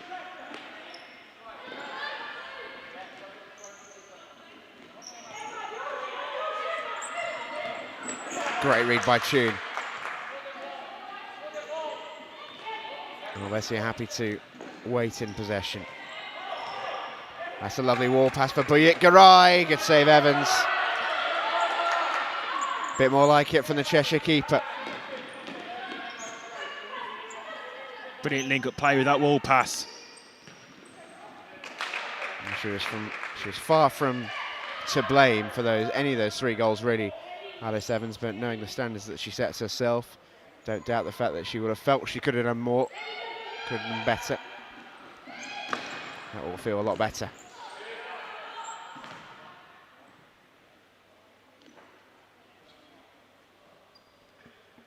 Still over 4 minutes left to play as well in this first half. Such a pivotal moment in the game, that first goal. Really opened the floodgates for the second and third. such an important minute in the greater context of things as well. Take that minute out of the game. Cheshire have more than shown their worth, but just that minute of play, Helvetia find themselves well and truly in control.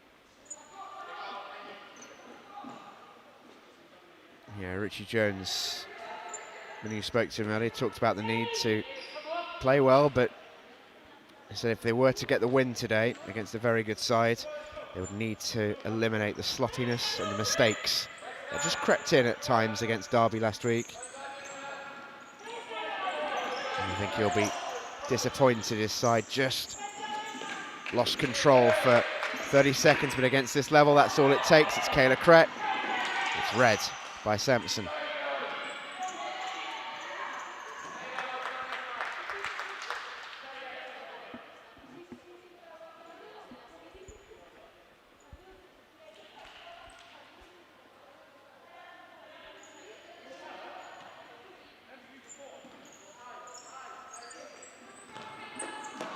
Evans, pass split the two Cheshire attackers, go with the strike. Falls to Crett and now Be-it Garai, never afraid to strike one from range no matter who the opposition may be in goal. Always backs herself from distance, does Shilling Be-it Garai. I think a large part of the issue in this first half of Cheshire as well has been that they haven't really looked like scoring a goal. They haven't created an abundance of opportunities. They had those couple early on, but since then, chances have been few and far between.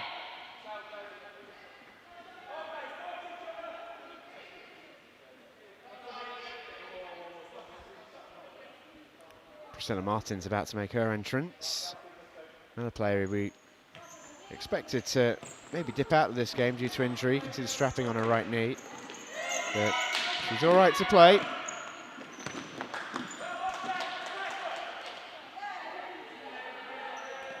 And she enters the fray.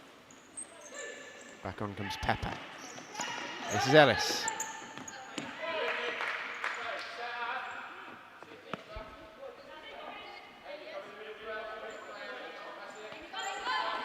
Corral. Oh, and cans on the keeper. Grimman did so well there.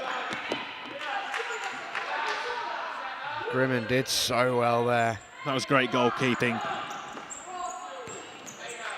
It was two Cheshire players who found themselves in real close proximity to Alicia Grimman's goal.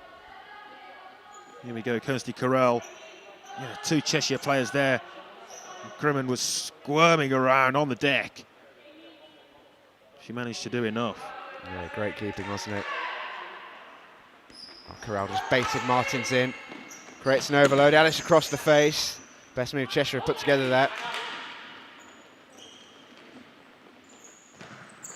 Evans looking for Ellis. Just got too much on the header. Great pick out. They used that really well, the distribution of Alice Evans. Second time we've seen that ball roll as well, used by Kirsty Corral, can be so effective in futsal because the game is so intense. Teams often press really strongly. Ball roll past the player and take them out of the game.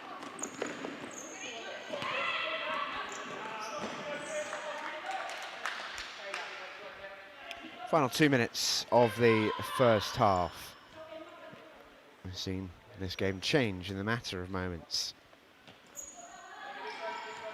Around about the 6.5 minute mark, it was 0-0. And 30 seconds later, it was 3-0. A crazy, crazy passage of play, which saw goal after goal after goal. Scored by the blue and white of London Helvetia. Cheshire corner.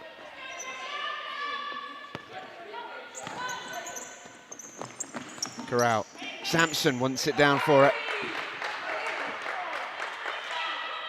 Had a couple of moments off set pieces where they look really dangerous, Cheshire. Might be their best avenue to goal. It's that spark of hope that they're looking for. A goal before the break would give them that. Comfortably dealt with by Grimman on that occasion.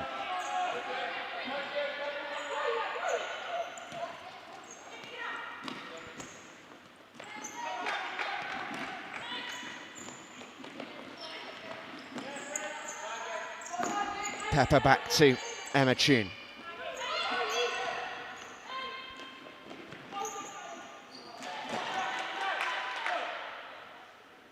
Cheshire just having a good spell here towards the end of the first half. And their best spell of the match so far. The issue is they're giving themselves such a mountain to climb with that concession of 3 goals in next to no time midway through this first half.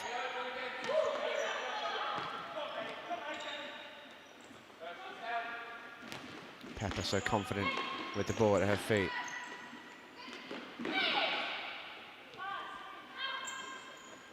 Likewise, Tune. That's a good play from Pepper. Corral's read it there, and I think she'll keep this in on the other side. 2v1 here for Corral, and it's Ellis! Had to go in. It had to go in. That was the chance before half-time for Tina Ellis. Great work by Kirsty Corral to pick her out. You're so right, it had to go in, but it didn't. And the shot was off target. Just get the sense that if Cheshire are to come back into this game, they need to take most, if not every single opportunity that come their way. That was a big one. And they might be set back even further here with Tune. She has Martins in support. Helvetia Iglesias there as well. Here she is. And Tune through the legs, through all the legs. Alice Evans can't believe it. It's Helvetia 4, Cheshire 0. As Emma Tune takes us for a semi-final Saturday game of croquet through 3 sets of legs. Would you believe it? It's 4-0. Tune in its finest form with 5 seconds left. Emma Tune will take that all day long. Well, it was a lucky one, but Helvetia have been the better side, no doubt about it. A big lead into half-time for Cheshire. They will be left rueing that minute of madness that gave London Helvetia such a convincing lead. The goal at the end there, insult to injury. Half-time in the second semi-final. At the moment, London Helvetia have 1 foot in the match against Bolton on grand final day on the 27th. Second half to come. Let's have some half-time highlights, and me and Isaac will be back with you in about 10 minutes' time.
Welcome back to the Summer Showdown here at the University of Wolverhampton. We're delighted to be back for the second half of London Helvetia versus Cheshire. A stellar first half performance from the team in royal blue. And it was a regal display from their attacking players in that first half. 3 goals in the space of a minute have given them a huge advantage. And that late pinball-esque goal from Emma Toon may just have taken the game decisively away from Cheshire. A mountain to climb for the team from the northwest in this second half, Isaac. A lot needs to change if they're going to be able to do it. Yeah, it seems so unlikely. Helvetia just very dominant in that first half after that first goal.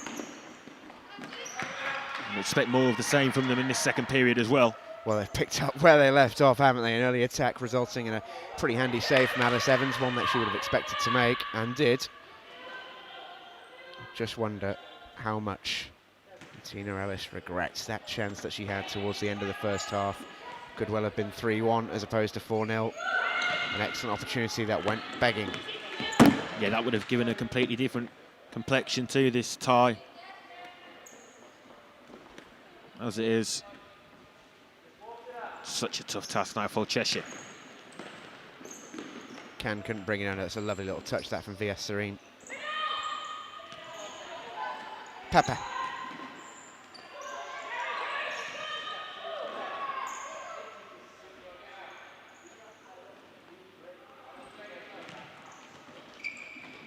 Here she is again, put under good pressure by Sampson. This is Corral. Sampson goes around the corner. Ellis couldn't quite get the ball where she wanted it. Corral strikes from range. Good block that by VS Serene. It's a good chance from Cheshire. And they've got those moments in transition. They have looked really dangerous. Once again, the chance isn't taken. VS Serene. That's nice from Corral. .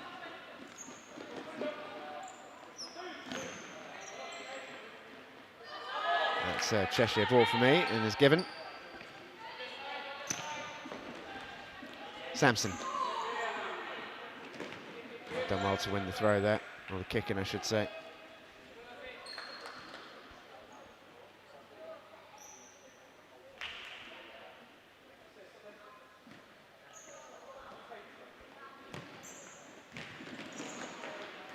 Pepper, lovely ball into the feet of Gert. She's a real clever mover, Charlotte Gert. Does so much good work that goes a little bit unnoticed off the ball. Technically sound on it. Just creates the spaces for her teammates really, really well. This is Arabelle Viesserine, scorer of that opening goal. Now Kirsty Corral, Emma Tune doing the work from the deck. Corral had no room there to get around Pepper. Yeah, with Charlotte Gert, it's those rotations that she performs so eloquently.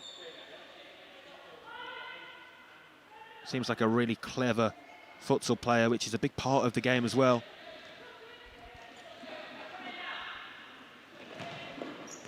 Yeah, we've noticed it a lot over the course of this summer showdown in both the men and the women's competition, that actually the sort of technical ability, ball at your feet, will actually only get you so far. So much more to futsal than just being clever and good with your feet.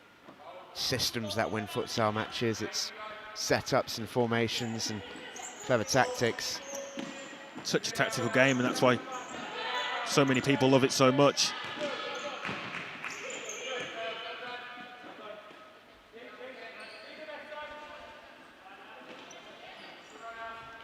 Alice Evans looking for Sampson. Pepper underneath it does well. 2-on-2 here with Viesserine. She's got Gur for support. Looked for her there, and Corral with the interception. And it was an important one.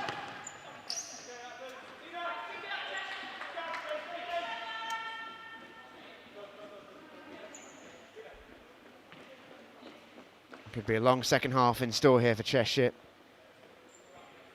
But that does help them out in a way if they are to climb the mountain. They have got the time to be able to do it. Defended well so far in this second half. They need some chances going forward though to really advance in this game. It's a good block by Lucy Scott. Yeah, if they are to have any hope, Cheshire, they need an early goal. We saw in the first half Helvetia score 3 goals in such a short amount of time, but I think from Cheshire, in similar fashion, seems so unlikely.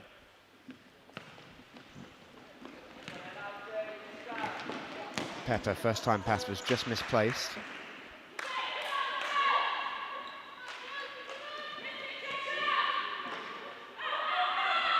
Go forced backwards to Grimmond. That's well worked. Lovely move from Helvetia. Tune. And now Viesserine. Here she is again. Just showed a little bit too much of that to Scott. A couple of changes have come on. Jade Davies, the skipper. And number 7 is on at the bottom of your picture. Viesserine around the corner, that's clever. Tune was kept in check by Sampson. Scott clears the lines. Such a strong 5 out there on the court as well at the moment for Helvetia. That's a lovely ball to Tune. Clever movement and a clever pass from her as well. Tune again. Girl left it for Viesserine, who wasn't quite on the same wavelength. She's a really clever player, isn't she?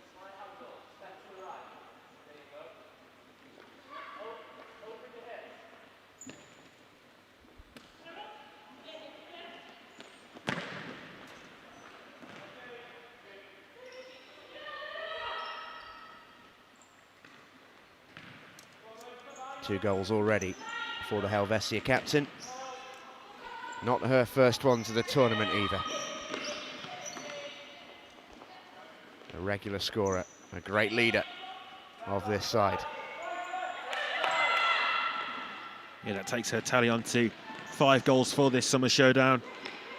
Joint top scorer for Helvetia with Buildup. I don't think anybody will be catching Newsham. Liverpool, of course, out now. Newsham got to 10 goals throughout the course of this showdown.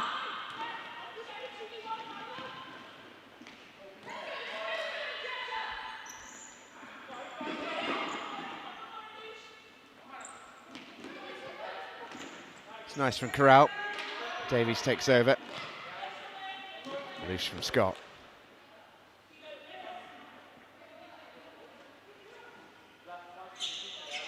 First couple of changes in this second half taking place then for Helvetia. Viesarin is onto the court.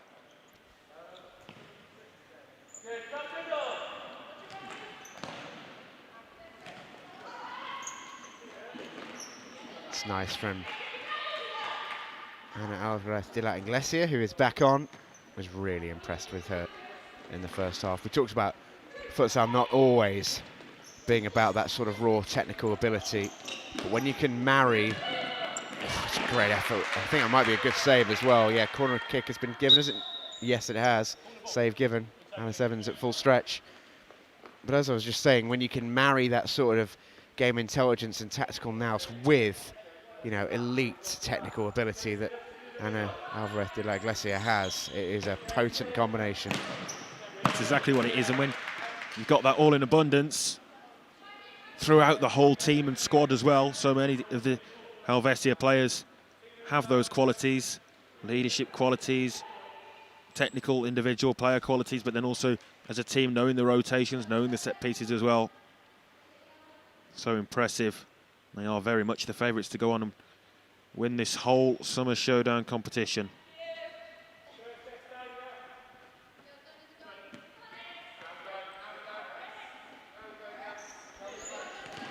Oh, that's an error from Corral. She knows it. Gurr, really good save by Alice Evans. That is the value of having Alice Evans.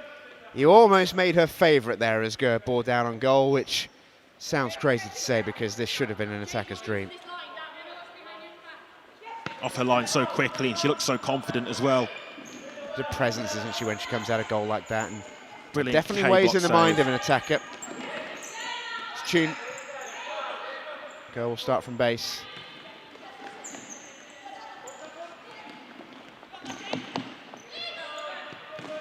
Pepper. Nice. Tune. Good save. I think Alice Evans was almost caught out by the direction of that one there. She was expecting that to stay down the line. Actually swerved quite a bit towards that far post. The pizza movement from Nicole Pepper there was beautiful. Foul by Tune.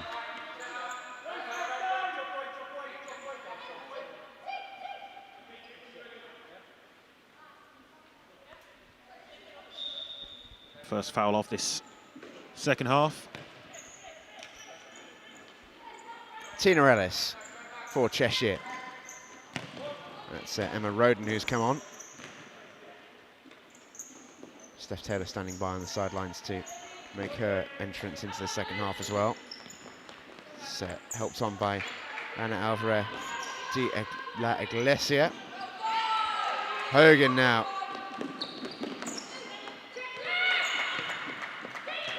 Pepper for Tune. For Louise Hogan, back in towards Tune. That was a little bit of a loose one from Hogan in truth. Biatgaray is standing by to enter the fray. Scott departs, Taylor comes in, and Biatgaray comes in for Nicole Pepper, who can take a breather.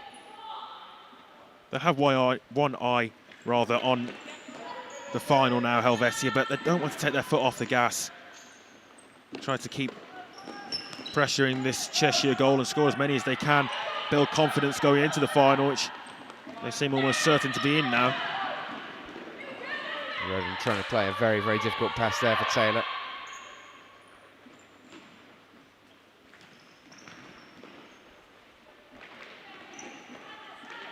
Turning is Hogan. You can see there the frustration from Ana Alvarez de la Iglesia. She drives the standards as well. She's not afraid to let her teammates know when they're not quite up to the levels required. This is Biatgaray, sits Evans down, not once but twice, and Hogan, that's another. That's such a well-worked goal from London Helvetia. They took their time, they were toying with Cheshire, and Louise Hogan gets her goal. Hogan on the score sheet. It was Roden who was robbed of possession. Alice Evans was desperately scrambling around. You can see the frustration as it just crept in at the near post. How about the touch, by the way, from Ana Alvarez de la Iglesia? Top quality. Just played it blind. It was beautifully weighted. Super talent. Mireia Castro Showdown has joined the Helvetia ranks on court, number 6. And that's the issue. If you're an opponent trying to beat Helvetia, is their options off the bench are so strong. No other women's side can boast such strength in depth. You know, we see the likes of Liverpool. You can see who their main players are in Newsham and Licence. They've got an excellent supporting cast, but they have that sort of main core of players. You saw the same with Bolton today, admittedly forced upon them. But when you have that strength in depth with that Helvetia can boast, or actually with whichever 4 on the pitch, or on the court I should say, it doesn't really matter. That's such an advantage against any team they come up against. And looking forward to the final as well. Of course, Bolton, with a completely depleted squad today. Helvetia have so much strength in depth. They can use Bolton that to will be their rushing advantage. some players back, won't they? You've got to think. They lost 4 key players to injury in that first game of the tournament against Bedford. If they can get any of those 4 back, it would be such a boost to them. Yeah, that final would be the biggest futsal game of these girls' career. Kirsty Corral blocked out. It's coming live on the 27th of June, a few weeks from now. Chance for Bolton to put the physios into overdrive and get some of them players on the court. Hopefully Marnie Sidhu hasn't celebrated too much. Her knee's okay from today.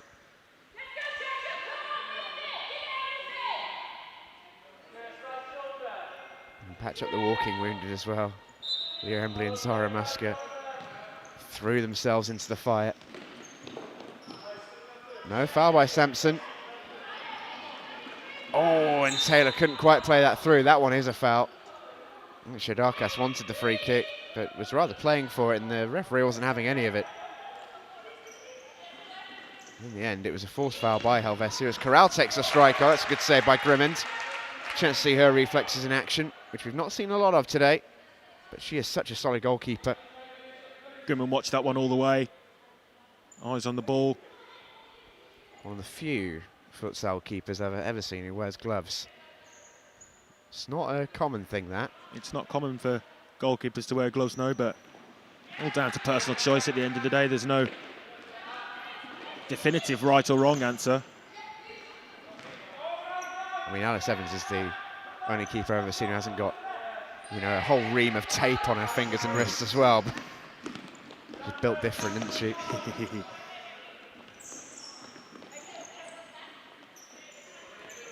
Alvarez de la Iglesia. So comfortable and confident on the ball. Be it Garay through Shadakas. Second time it makes its way to the player. Oh, that's a lovely little idea from Be it Garay, trying to pick out Hogan. We've seen a decent amount of minutes, the number 11 for Helvetia. Good pivot option.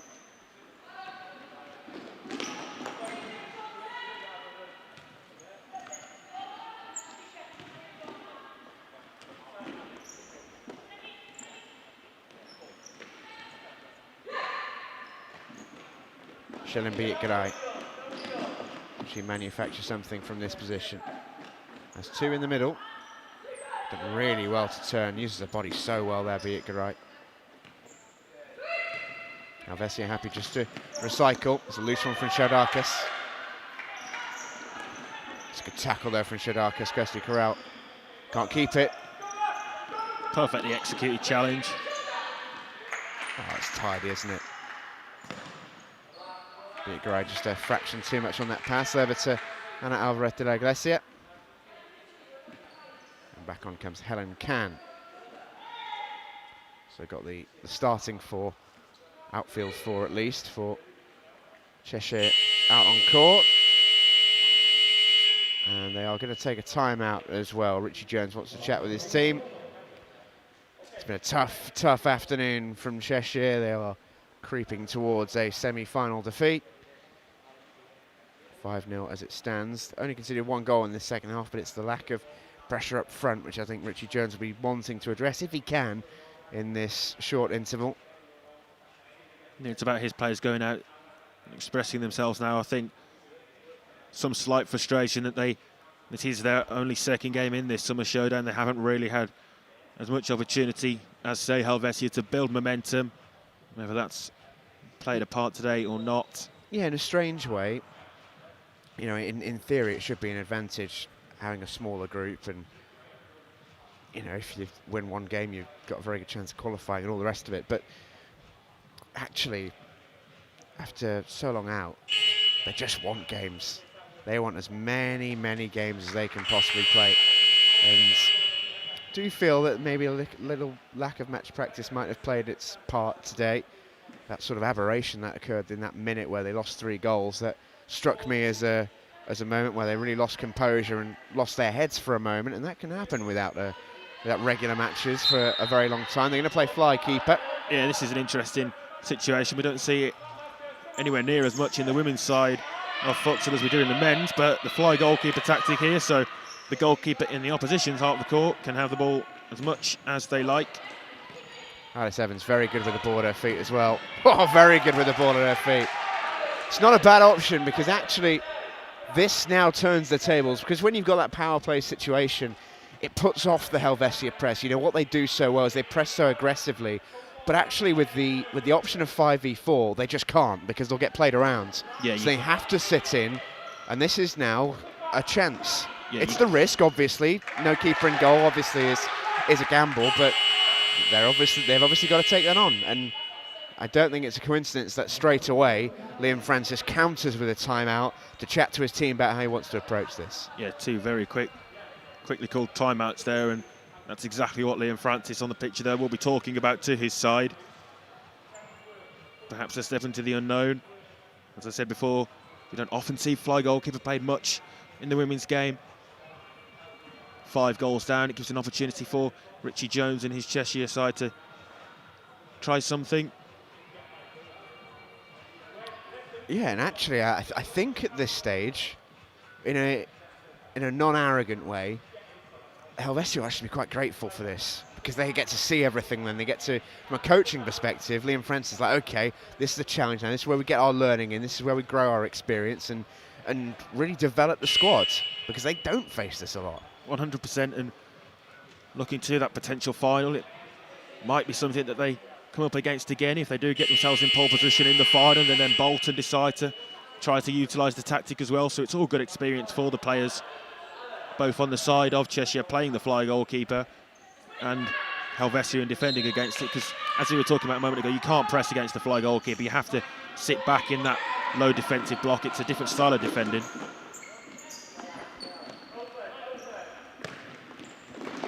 I think if any team were to give a go at pressing a fly keeper, that would probably be these Helvetia girls. You can't use it constantly. You've got to set it up, because if you get caught in a transition, well, you invariably lose a goal. It's so important to finish the move, which is the phrase that's used a lot in futsal, especially when playing the fly goalkeeper, because of course you leave in the net unguarded. Yeah, always better to shoot off target than shoot straight at the keeper in futsal. That's it, exactly, yeah. Ana Alvarez de la Iglesia. Ger and Biat Garay can work it between them. It's very fluid for this. And we're back to that 4-0. Just keep the rotations between themselves. Biat Garay stopped by Sampson. Ellis. That's tidy from Ellis. She felt like she was fouled there. Referee over on the far side didn't agree. 7.5 minutes remain of this second semi-final.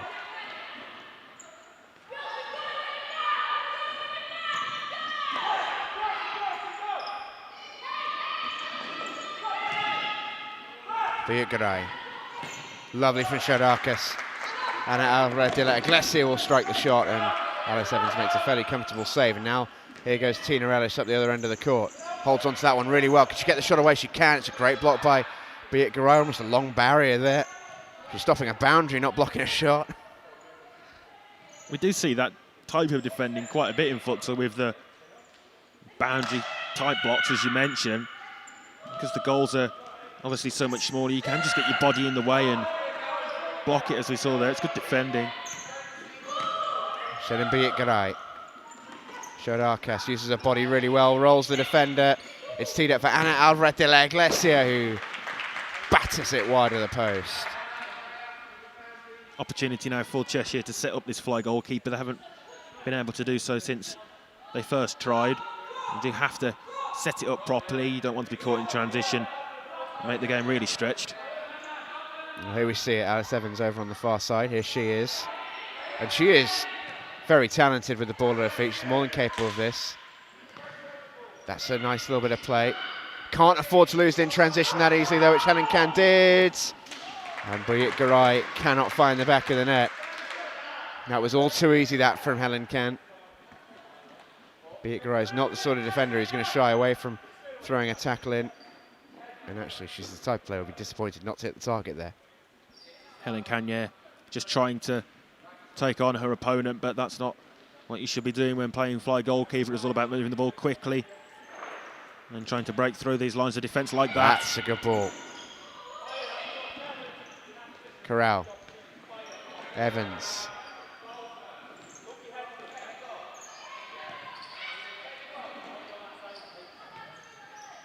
Oh, it's a loose run from Evans. Option there was available down the line for Emma Roden. They just were, I think, a little bit reticent to play that pass. Not particularly sure why.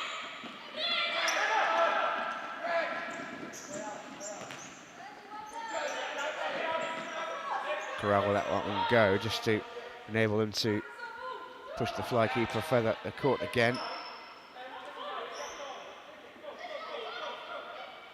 It's a tiring job now as well for Alice Evans. Has to retreat back to the goal, of course, every time they do lose possession, and then try to just gets to feel get what the being an opposition outfield half. player is like. Yeah, that's it exactly. And that's the ball. Roden makes his way by hook or by crook to Tina Ellis, who couldn't control the shot. Interesting as well that Cheshire have gone with the house formation for the fly goalkeeper. We often see that used a lot. Sometimes we see teams play what we call dice. But no, it's Talks through him, Isaac. Yeah, so house, pretty much the setup with the player at the in the fixed position at the back of the court, and then the square. So if you set it up on a tactics board, it can look somewhat like a drawing of a house, and then dice like a number 5 on a dice. So you put the player in the middle, and then you play through the lines that way. But definitely, I'd say house is the more familiar of the two, which is what we're seeing here, and hence why Cheshire have gone with that.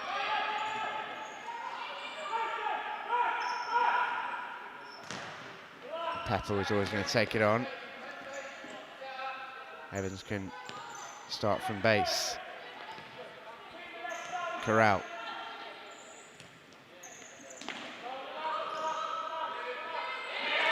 Can't lose it there. That's sloppy from Corral. It's not like her, actually. Usually such a consistent player with the ball at her feet. Tune back into the game. On a hat-trick. She might get a chance for it here. And she had one. Evans didn't allow her any room whatsoever, and the ball out wasn't taken advantage of by Emma Tune.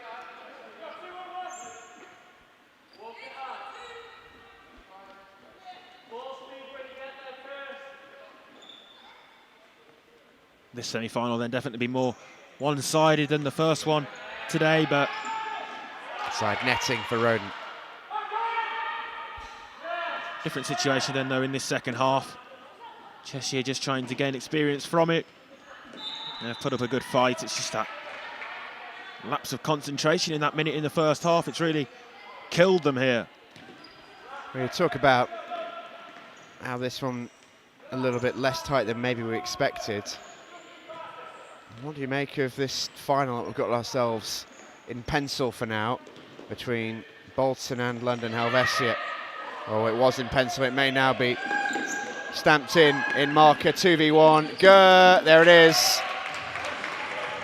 Brilliantly taken from Charlotte Gurr. Went all the way herself, beautifully played. And London Helvetia now can etch their name in that final. They're going all the way. Brilliant footwork by Charlotte Gurr, and a good finish as well past the defender who'd retreated back to the line. And there we see the disadvantage to the fly goalkeeper tactic, the obvious disadvantage. Good composure by Charlotte Gurr. But yeah, with that final, I think Helvetia have to be the favourites. They're putting such a strong performance today, and they've been so strong throughout this tournament as well. This summer showdown. The goalkeeper. We did think that ahead of Bolton's game against University of Liverpool, didn't we? That's very true, and there's always a chance that Bolton can come up with something and muster a surprise, and they were so impressive earlier as well. The way in which they played, the effort levels at which they played at, the high intensity.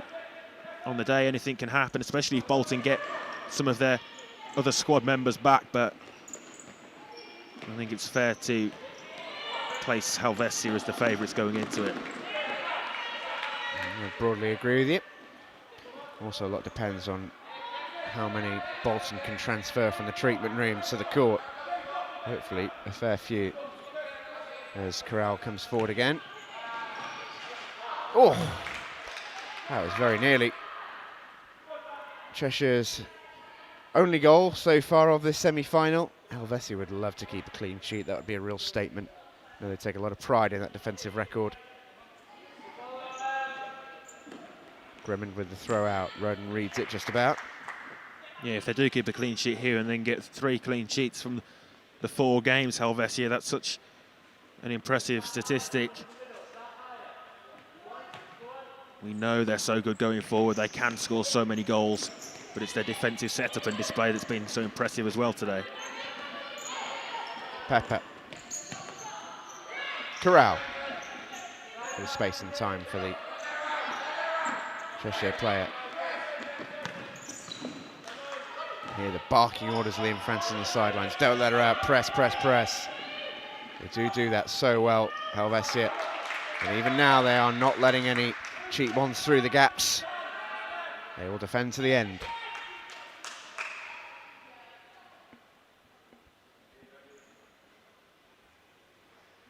Just over 2 minutes to go then here. As we conclude our 2 semi-finals, it's been a great day's futsal action in the National Futsal Series Summer Showdown. Sets up what promises to be a brilliant final. Davies, not quite through. Is Tune going to get the chance for a hat-trick? She will. Can she finish? Of course she can. Emma Tune gets a hat-trick in the semi-final, and Helvetia are all roads ahead to Bolton. A very well-deserved 3 goals for Emma Tune today. Just rolling the ball into the empty net.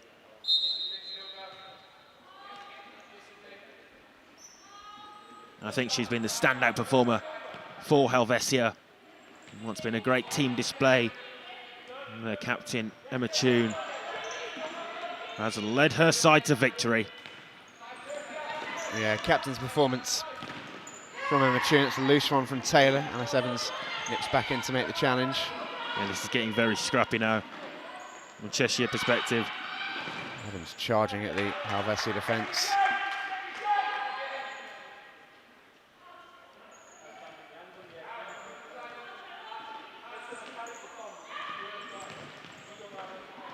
They've defended it very well, haven't they, the fly, Helvetia? Don't think Cheshire have really created too much by way of chances against it, which is testament to the really strong work of the 4 out court players for London Helvetia. Yeah, that's something that Liam Francis will be pleased with as well, the fact that they have defended against the overload so convincingly and successfully.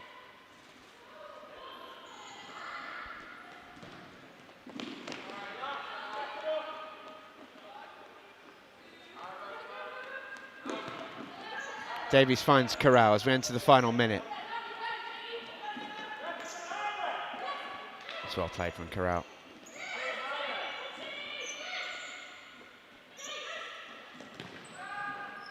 Finds its way through to Roden, who can't quite divert it into the D for Taylor to get on the end of.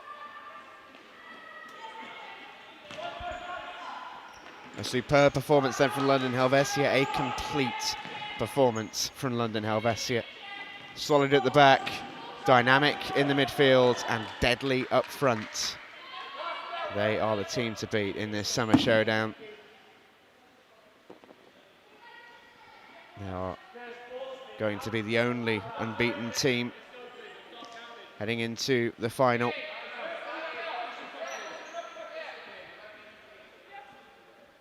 They are the standard setters. Can they get the job done against Bolton in 3 weeks' time?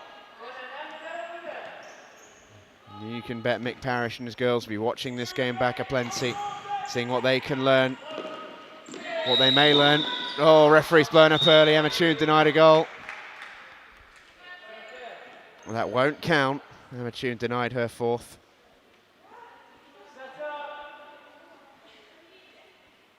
Yeah, the referees administered a yellow card there as well for the deliberate foul and pullback of the shirt with the goalkeeper out. If this is the final and the score's 0-0 in the last minute, that's a red card. You got to play on there as well. Yeah. Got to let the shot go. Yeah, the ball's been put into the net and then overturned because the whistle had been blown. And the final whistle blows then. The hooter sounds. It's all over at the University of Wolverhampton. The Women's Super Series Grand Final is set. It will be Bolton and it will be London Helvetia. A consummate performance from the Blues in that match. A superb win. Solid defensively, lethal in attack. They are a problem for any women's side in the country. They are the standard setters. Can they be stopped? Bolton will hope so. It is going to be almightily difficult. Final score here at the University of Wolverhampton. London Helvetia complete our semi-final lineup. 7-0 winners against Cheshire. Here come the highlights, and we've also got an interview with Emma Toon, I think, coming up in just a moment. So do stay tuned for that.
Emma, congratulations. You're through to the final. It was an excellent team performance.